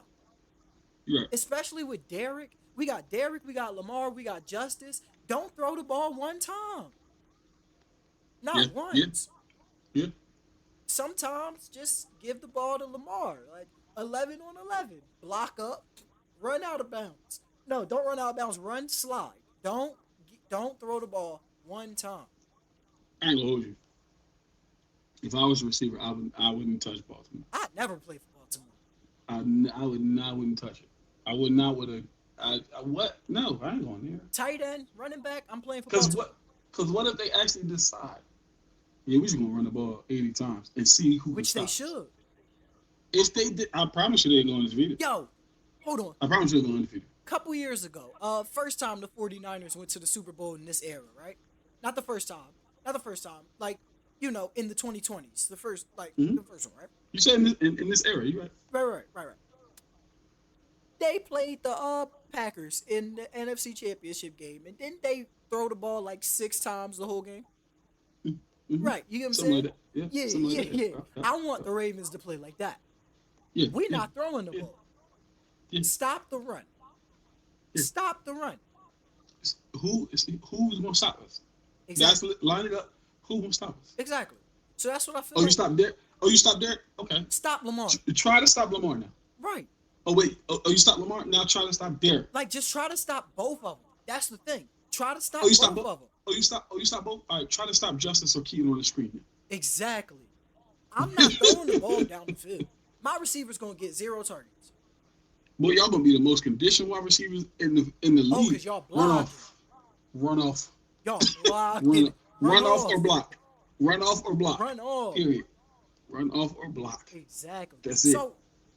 So that's my problem with the Ravens And then, you know, offense. 3 screens a game to Zay because he get mixy like that. Yeah, The guy he get mixy like that. He get Give it mixy. to Zay. And the Oh yeah, bro, yeah. give it Also to true. Zay. Also true. I'm Just not sweet throwing in the the ball round. sometimes. Sometimes they have to stop throwing the ball. Yeah. Because throwing the ball put us in bad positions in this game. Because instead of us running read options where Lamar can keep it and run, we run a lot of RPOs where it can look like Lamar's gonna run, but he'll throw the ball. So what happened like 3 times this game? We get a legal man downfield because Lamar can't make a decision on whether or not he wants to throw the ball or run. Then he'll throw the ball 20 seconds too late. Somebody's blocking a corner down the field. We get a 10-yard penalty because Yeah. Lamar can't make a decision. That happened on Yeah. our 2-point conversion. Once Yeah. Lamar got the ball and realized it wasn't nobody out there, run. He's still looking to throw it. Ain't nobody over there. Lamar, run. Also, bad play call. Why would you have a RPO to Lamar's left? He's a right-handed Period. quarterback. So what was y'all Period. gonna do? A jump pass? Back that way? What were y'all doing? It was a bad play call. But whatever. That's what I mean by the Ravens have an offensive coordinator problem. I ain't saying he bad or nothing, but I actually think it's John Harbaugh. I think John Harbaugh has an affinity with Lamar Jackson, and he just want Lamar to have the ball every single play. I want Lamar to get the ball to somebody else. He's actually doing the right thing for his quarterback. What it is he's not recognizing who his quarterback is. Okay, It's like if this was any other quarterback, you'd be like, yeah, no, he's putting the faith in his quarterback as you should. That's what you're supposed to do. He's supposed to, but you got to remember who your quarterback is. It's like, um, hey, Jim Harbaugh does the same thing with the Chargers, and they almost lost to the ex- Bengals. exactly. Sometimes the quarterback's job Remember is who to your give the ball to quarterback is. somebody else. Remember who your and Harbaugh, I think he's learning it. That's why we're seeing them win football. Justin Herbert, you're not that. You're not Joe Burrow. You're not Josh Allen. We're not dropping back and throwing it 50 times a game. The sooner the Jim Jags learn needs that to learn about that. the sooner the Jags learn that about Trevor Lawrence, the better they gonna be. Yeah, Stop trying to turn everybody into Patrick Mahomes. We try to make the exceptions the rule. That is not how this goes. facts, facts. But back to the Ravens. Sorry. Nah, you good. It's just I don't even have another point. It's just it's a problem for me. I'm tired of watching the Ravens go out there and not play Ravens football. Yeah, Run the ball. What we yeah. honestly need to do is take a page from the Steelers playbook and do what they did to ice the game against us. Do that. They took Russ out. They put Fields in. And they said we're gonna run the option. Stop our running back and our Stop it. quarterback. Stop it. Yeah, period. Stop it. What you gonna Why do now? won't we do that? I wouldn't mind if we come in the game. Derrick Henry got 25 rushes. Lamar got 10. Justice Hill got 10. We ran the ball 45 times this game. You want to know what? I guarantee you the Ravens would win by 40 if we did that. We could be the team in the NFL that could run the ball 45 times and put up 35 points a game. 100%. But we won't because we want 100%. Lamar to throw for 5,000 yards when he don't I'll need be to. honest. I'll be honest. It should be, without question, Ravens versus Eagles Super Bowl. Because y'all built the same in that regard. We're built the exact same. We're built Built the to same in that dominate regard. the NFL. Stop us from running the football. Facts. Who you gonna pick? Saquon or Jalen? Lamar or Derek? Who you picking? Facts. And oh, by the way, we got receivers too who actually can get that. You all right? Cool. You want to play up? Watch Zay cook you. You gonna play up? All right. He'll take one from AJ Ooh, Brown hot every take. now Hot and take. again, Hot take. Hot take. Hot take. and we'll throw one Hot over the take. Hot middle take. to Hold on. Mark. We'll throw one Hold on. over the middle Hold to on. Hold on. Hot Dallas. take. Hot take. Zay not fast. He don't gotta be fast. He's shifty. That's why I didn't No, say no, down the field. no, no. You I said he said we gonna do. cook you. You said he gonna cook you. He gonna. Zay I'm slow. saying he gonna cookie because he gonna be shifty. Zay is our crossing route guy. Bateman will go. Bateman Yeah, baby. fast. I'm saying, but Nelson also Aguilar might be faster than Zay. Zay shifty though. That's Yeah, all. yeah, yeah, Just yeah, yeah. you Give mean him the put the ball in his ball. hands. Give him the You know what I ball. mean? Let him get right. That's what I'm saying. He our You crossing get route. shifty. He our crossing route. But Zay slow. Um, but regardless of this, yeah, I don't have too much to say about this game because I I'm one of the Ravens fans who don't think we be dominating when we win. I look at our wins and I see bad wins. I see bad wins. I'll be looking at the game like, oh my goodness, we just still doing the same poor football decisions that we always do. And one of these games is going to come back to bite us. One of these teams that's not better than us is going to bite us. Let's be for real. The Pittsburgh Steelers are not better than us. They're not better than us. They're a great coached football team. They're not the Baltimore Ravens. So yeah, congratulations, y'all got this win. Y'all better not do it again. And that's a better not to Baltimore. The Steelers better not beat us again. We bet not lose again. I'm telling you, if it's not the last loss of the Very, season, very, very, very, very evenly matched teams, though. I will say, if I was to give not the to nod to me. a team, Not to me. if I would give the nod to a team, it would be the Ravens. But I'll say y'all more evenly matched than you think. This is my thing. This is how much respect I have for the Pittsburgh Steelers. I know they not us. But if there's any team in the league that's gonna beat us, it's gonna be them. Because they're gonna be prepared to beat us. They're gonna be prepared to play us. If there's any team in the NFL that's gonna beat us, it's gonna be the Kansas City Chiefs. Because they're gonna be prepared to play us. Two best coach teams in the league. Right. They're not better than And us. and if they had better coaching and decided to just do the Eagles, those are those are the three teams that I would say. And the Eagles is not because of coaching; it's just because of game plan. It'd be Yeah. like which running game is going to be better that day? Yeah. Because it's honestly it'll be a toss up that day. Yeah, I said this in before the season even started. I said I want to see the Ravens and the Eagles in the Super Bowl. That would be the most fun Super Bowl to watch ever. But Oh, as that'd the be so season fun. goes on and I watch the Ravens play, I don't want to see it. I don't want to see Lamar stand 20 yards behind the line of scrimmage trying to make people not tag him like this is flag football or something and then throw the ball to receivers who've been running around for 20 seconds trying to get open. That's bad football. And that's why I'm not one of the people who'd be like, actually, the Ravens had a play where Lamar was, he was evading everybody. He got towards the sideline, he threw it back across the field, and the ball basically hit Zay in his face, and he dropped it in the middle of the field. This wasn't the one in the sun. This was this one. What are you talking about? It Yep. was just a hard throw. It just hit him, bounced off his chest or something. And I'm not one of the people who'd be like, "Oh, see, should have caught that." I'm like, this play shouldn't have happened. Lamar should have threw this ball away a long time ago. Got to second down. What are we doing? I'm tired of bad football, and I'm tired of watching the Ravens play bad football. It gives these teams a chance when nobody should have a chance with us. Nobody. I mean, those teams we mentioned, but still nobody. Mm-hmm. I'm sorry, if we would have came out playing good football from the beginning against the Steelers, we beat them. They could have had all 6 of their field goals. We should have scored 4 touchdowns. We beat them. Take your 6 field goals. Take them. We gonna score 4 touchdowns and beat y'all. Lamar has to. Listen, Lamar has this no, is no, no. I ain't done. Lamar has to get more comfortable with just running.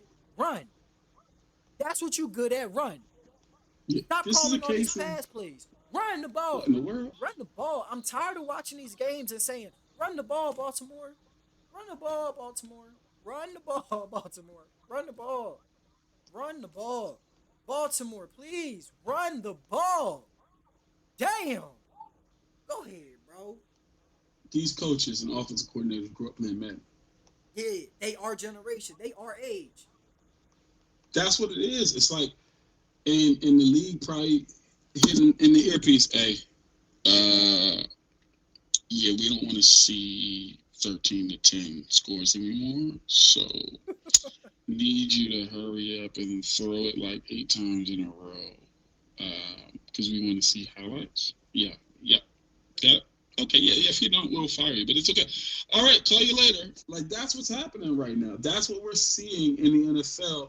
It's like, why is Saquon? How did you do Because that? I did this when because I had my hand over the thing. You know what I'm saying? Like this, when you get here, it kind of sounds like you're a little closer, like a little mic. And then when y'all here, it kind of sounds very much You open. dead ass sounded like you was on the phone. Yeah, I'm saying, shout. Yeah, I mean, I ain't gonna show y'all what headphones I got on because we ain't sponsored yet. Anyway, but with that being, they got to pay us. You feel me? Anyway, that's what's happening. Like, could you imagine if the NFL was like, yo, like if coaches was like, yo, Saquon's touching the ball 35 times a game, Derek's touching the ball 35 times a game, Bijan's touching the ball 35 times a game, Nick Chubb's touching the ball 30, Christian's touching the ball. Period. Now stop us. Right, right. This is like the argument me and you was having last night about Silver Surfer and the Flash. And I said we I'm hand the ball saying, off to the Flash, he gonna score. I don't care and who I'm you got saying, back like, there. This is Silver football. He Surfer can got to read run. He minds, got to bro. tackle me. He Silver Surfer can read minds, my he boy. has to Like, run it. He got to tackle me. You can know the play. Come tackle me. Silver Surfer is fast. What do we mean? That's fine. Come tackle me. That's This what I'm is the saying. Like, Flash. he got power. We gotta remember, Flash ain't got power. He just fast. He Speed ain't is strong, power. but he not strong though. Like Speed Silver is Surfer, power. Silver Surfer's both. He fast and he's strong though. He That's what I'm not saying. flash. Like, He not flash fast. we don't know that. So you get a head start because you knew the play, and I'm gonna run past you He travels faster than five. light He travels 500,000 on light his years. board. We talking Not about feet, remember the board is just an extension of him. feet, bro, He moved feet, that fast without the board, bro. feet. Flash He can run moves that back fast. in time on his And feet, bro. hey, bro, so can Silver Surfer and he flies. Flash can run to the year 2459 on his feet. Silver Surfer can manipulate matter. All he gotta do is No, manipulate bro, the we field to we fall from talking underneath about his feet. football. You got to run and tackle me, bro. And he don't gotta do nothing because he gonna make the ground disappear No, underneath no, Flash. football, bro. Run, tackle. I'm saying, bro, and he can manipulate matter and molecules. Okay, So the Flash not running through him. Because he can do the same thing. Like, he going to stop. He going to make you All right, let do. me ask you a He going to. question. Let me ask you a question. Let me ask you a question. Let's Uh, say he manipulates mass and takes out the field. Okay? mm-hmm. So there ain't nowhere for Flash to run. Yeah. Flash running at light speed. So he's gonna see it happen. Now, what is speed times acceleration?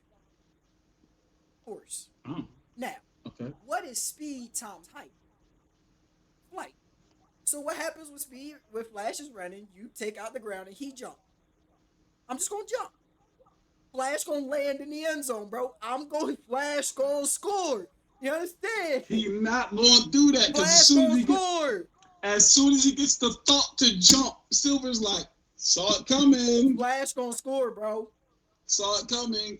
What did I And he already can say? create. No, no, no, no, no. What did He I can say? create What did I force say? fields, bro. What did I He can say? create force fields. Speed Saw you times drop, boy. acceleration. Force. What do Well, you it's do, actually boy? speed times mass. Speed times mass. Whatever. That's force. It's speed times mass before some geek get in the comments and be like, oh, but actually, whatever. It's speed times mass. But listen, speed times acceleration times mass. So the power of him. Jumping is you producing the most power you can. So when I jump, you try to meet me in the air and Flash do one of these at light speed. Bye. Bro gonna fly. He gonna fly. Silver Surfer's moving at the same No, he speed not. He with more moving. He power. probably moving about 2 Mach slower. We don't know This this, Flash, bro. bro. They don't know. Here's the thing. They actually don't know how fast Silver Nah, Surfer you is. know what? They do know that he jumps galaxies, flies through black holes and dead stars. You got to be dumb fast to do that, bro. Like 500 light years per second, bro. That's fast, man. This That's Negro, he Marvel literally, nonsense. That's Marvel that's nonsense. that's Silver That's Surfer. Marvel nonsense. So Speed Force ain't DC nonsense, and he the only one with it. Here's the thing, though. He can put He people not the only inside the one in Speed it. Force But and they listen, get hold stuck. on, hold on, hold on. This is what I'm saying about DC, man. DC, at least you can kind of imagine this stuff being real a little bit sometimes. Sure. Marvel, you cannot. Marvel, It's the same on both sides. It's the same on both it ain't sides. A real. dude, an alien who come pull up, and if you throw him in the sun, he gets stronger. Now, hold on, hold on. That's the Man, thing. get out of here, Hold on, hold yo. on. That's the thing. He an alien. So, Super we don't senses know. and all that. He an So is alien. Silver Surfer. He's an alien. That's fine. Fake He eats nonsense. planets. They call him the Planet Destroyer. You think Wasn't Flash he a gonna do regular it? Come person on, man. first? No, He didn't get turned into Silver Surfer. no. So he just showed up looking like a bullet. Silver Surfer, man. Where he get the snowboard from? He's an alien. We don't know. He's an alien. Flash scoring. I don't know, I Doc. said what I said. Flash I don't scoring. know, Meet me in the bro. hole. Flash scoring, bro. I don't know, bro. And Flash then scoring. we didn't even talk about Goku at linebacker with Ultra Instinct. Ultra Instinct. Ultra Instinct make Goku stand still. He can dodge stuff. Go ahead and dodge this run over. I'm running past you. Ultra Instinct, he stands still. Yeah. Goku also gets stronger with every battle. You know what I'm saying? Goku gonna So do you know what I'm this. He saying? gonna do Like, this, and he gonna zip and be late. Goku might be the only Goku's a person who non-factor. might. He's a Goku non-factor. I might be love the. He Goku. might be the only dude who might be able to get as fast as Flash. Remember, he gets stronger after every battle, so Sonic he learned. blocking. So you know what I'm saying? So he Sonic might. Yeah, blocking. me. Sonic I'm just blocking. He saying. here, but he gonna knock Goku to the moon. Bro, I Sonic don't blocking. know, B. Nah, I bro. don't know. Said what I said. Who was that I quarterback? don't know. Superman. No. He fast as he fast as him too. So here's what we're gonna do. He's not as fast as Flash. No, he's not. When he fly, he is. I don't. Flash is definitely faster than Superman, even if he flies. Because Superman can't. Superman can't tap into the Speed Force. Uh, but even with that being said, we don't know what Speed Force level is in Marvel. So with that, that's why I'm saying I don't know. Because to be quite honest, if Marvel is saying there's something faster than Speed Force, then Silver Surfer got him. But I just don't think so. I don't think there's any superhero or villain on the planet faster than Flash. As a matter of fact, there was uh, a comic series that had um, Walter's Flash running so fast that it was faster than instant transmission, like instant teleportation. That's fast. You know what I'm saying? So he Flash is like that. But Silver Surfer is an alien who flies through galaxies in a second. So I don't know that. Whatever. Flash gonna score. Like Uh, think of it this way. Think of it this way. The Milky Way is 100,000 light years long, right?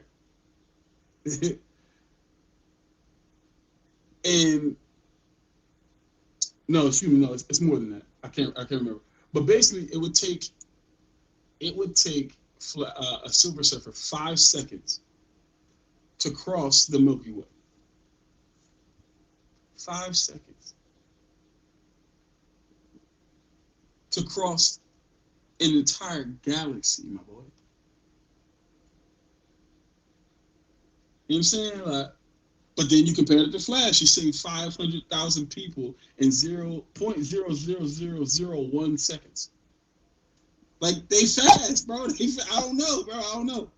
But I do know is once this happens, Silver Surfer's flattening the Flash because of the power aspect, as well as the speed.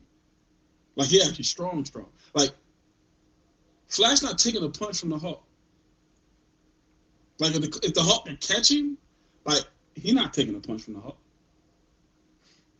y'all hearing? Silver, Y'all Silver Surfer hearing? did that. And All mind you, all the ifs. Flash, Flash is my second favorite superhero of all time. You I hearing? love Flash. I hate saying this about it, but I think Flash is getting put on his back. Y'all hearing? All the ifs. He He's ain't my this. second favorite He too. ain't that. He ain't this. All I know is Flash's speed is on his feet. Silver So is Surfer's Silver on a Surfers. board, bro. He on a Cat, board. it's not true. It's He not on a true. board. All Not true. that light year stuff And on the and board. and He ain't the running game through never space. said the game never said I said it. It's the football. game You never got to be on said. the ground. So This then football. Take Batman out then. No, Batman useless. He at linebacker. He just gonna know the play. Batman at linebacker. He just gonna know the Take him play. out there. What we talking about? First of all, Batman need to be our quarterback. Flash, I'm Superman need to be a receiver. If you take okay, bet. How about this? If you take away Silver Surfer board, you gotta take Barry's suit off there. Okay, run. Smack it. Run. But we know that his suit helps with the friction. What we talking about? Okay, burn up. Cuz, okay. Run. He's still fast. Shoot me. Hey yo. Run. Burn up. I say he gonna score. I ain't say how many times. I ain't say he was gonna win. He gonna score. He gonna Okay. score. All right. That's all I'm saying. I can accept that. Yeah, I burn can up. accept that. Burn I up. can accept that. But the Friction. rest of the Nipples game, off. I'm, Everything. Run. the game, the game, the game ain't gonna be close. The defense winning that joint. Whatever. Um, Defense picking the offense. whatever. That's what I'm saying. Yeah, so I respect the Only liability we Steelers. got is Batman. Yeah, whatever. He gonna know the play. He Don't is. say Batman run right, and then Silver When I Surfer say gonna be like, I liability, already is knew. I'm saying liability because like if Sonic pull up on him like and he gonna run through him like you was just talking about all that speed and stuff like Yeah, yeah, yeah, Batman yeah, ain't yeah. fast. Batman ain't fast. So Bruh, Sonic running straight through Batman. Batman gonna call the right play. He gonna call the right play, bro. But Batman better regardless put of that that, like Superman beater suit on. Only way you stand a I'm not that chance. big robot Joel. Only Like way, take that only way you shit stand a off. chance. Take that shit. Uh, AD, what up? But yeah. Back to football. Back to the NFL. Like I Yeah, said, I yeah, respect yeah. the Steelers, and if I'm gonna accept a loss from anybody, it's gonna be them. But Pittsburgh, don't expect to do it twice. It's not happening again. I got full faith in my team. I'm losing faith in John Harbaugh because I do believe that if he would just tell the offensive coordinator to run the ball, we'd run the ball, and he want Lamar to do all the stuff that he doing. So y'all go ahead and keep giving the ball to Lamar. Just tell Lamar to run. Take a page out I this. I think it's the owner. I don't think it's. I think the owner's like we spent a first round draft pick on Lamar. You better make him the next Patrick Mahomes. And I think John Harbaugh is just falling in line. I think it's more ownership than it is Harbaugh. But obviously Harbaugh would be end up being the scapegoat for it. Somebody gotta make the decision on the damn ball. somebody, There it is, for somebody, sure, for sure. somebody got. And at the end of the season, the Ravens gonna experience this. If my boy Avery would just do one of these real quick, come on, gotta go in the camera, Avery. I wasn't in the camera. I wasn't in the There camera. you That's what it go. was. There we go. That's what the Ravens would experience at the end of the season if we would just run the ball. If we would just run the ball. See, I don't got that. My camera do stuff like this. My camera do this. We losing our minds. We've been recording for 3 hours now. Let's Yeah. get to the Thursday night game and let's get Let's out of here. get to it. Okay, so tonight on the docket, we got the Pittsburgh Steelers taking on the Cleveland Browns, and I think this gonna be a wash. I think the Steelers gonna beat the Browns 24-6, and that's gonna be the game. All right. I don't have it being a watch. It's a division game, toughest division of football. Even though the Browns are trash, they still probably better than your team. Uh, so He wasn't talking to me. I'm yeah, no, He not was you. I'm talking to saying like y'all. you feel yeah. I'm He was talking to talking you. to I'm talking to y'all. y'all. Talking to y'all because this you know what I mean. It's the best division of football. So yeah, I'm gonna go with. I think it's. I obviously do have the Steelers winning, but you know, the Steelers haven't shown me offensive prowess that makes me think that they're like that on offense. So I'm gonna say 21-17 Steelers. All right. Me and Avery do have a bet here that we're gonna bet. We're going to pick all the games every week, and at the end of the week, we're gonna tally up, see who has the better record at the end of the week, and there is a prize that we are playing for. Right now, we both picked the Steelers tonight, so win or lose, we both go into the weekend with the same record, and I don't You want know. to go first, or you want me to go first? You talking about for all the games? Mm-hmm. Um, I'll go first since I'm here. All right, let's get it. All right, let me get a piece of paper so we can write them down. Please do. So I'm gonna go with the Steelers tonight. Boom. I'm gonna go with the Bucks over the Cool. Giants. I'm gonna Mm-hmm. go with the Chiefs over the Panthers. Mm-hmm. Then I'm gonna go with the Commanders over Dallas. Mm-hmm. Then we'll go ahead and say the Dolphins will beat the Patriots. Okay. Let's take Houston over Tennessee. Okay. Detroit over Indy. All right. All right. Um, Minnesota over Chicago. Uh, Denver over Vegas. Give me give me the 49. Ooh wee. Potential game of the week right there. Ooh. 49ers or Green Bay. Ooh wee. Man, give me the Niners coming off a loss. They gon' get it together, Niners. Come on. Give me the Niners. Um, give me the Cardinals over the Seahawks. Give me the Eagles over the Rams.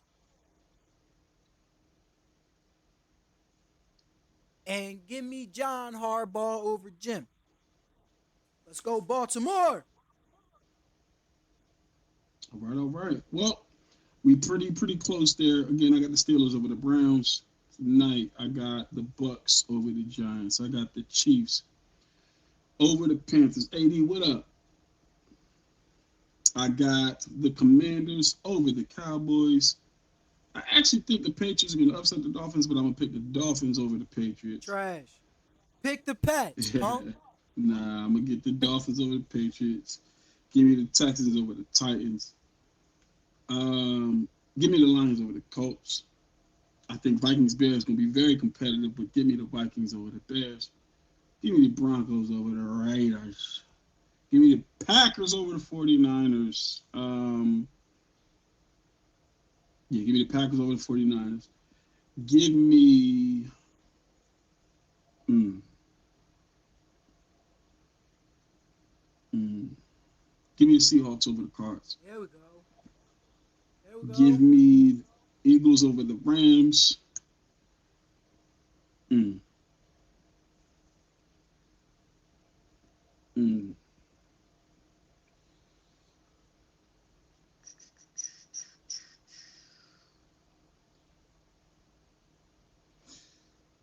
Give me Big Bro over Little Bro. Baltimore, let's go.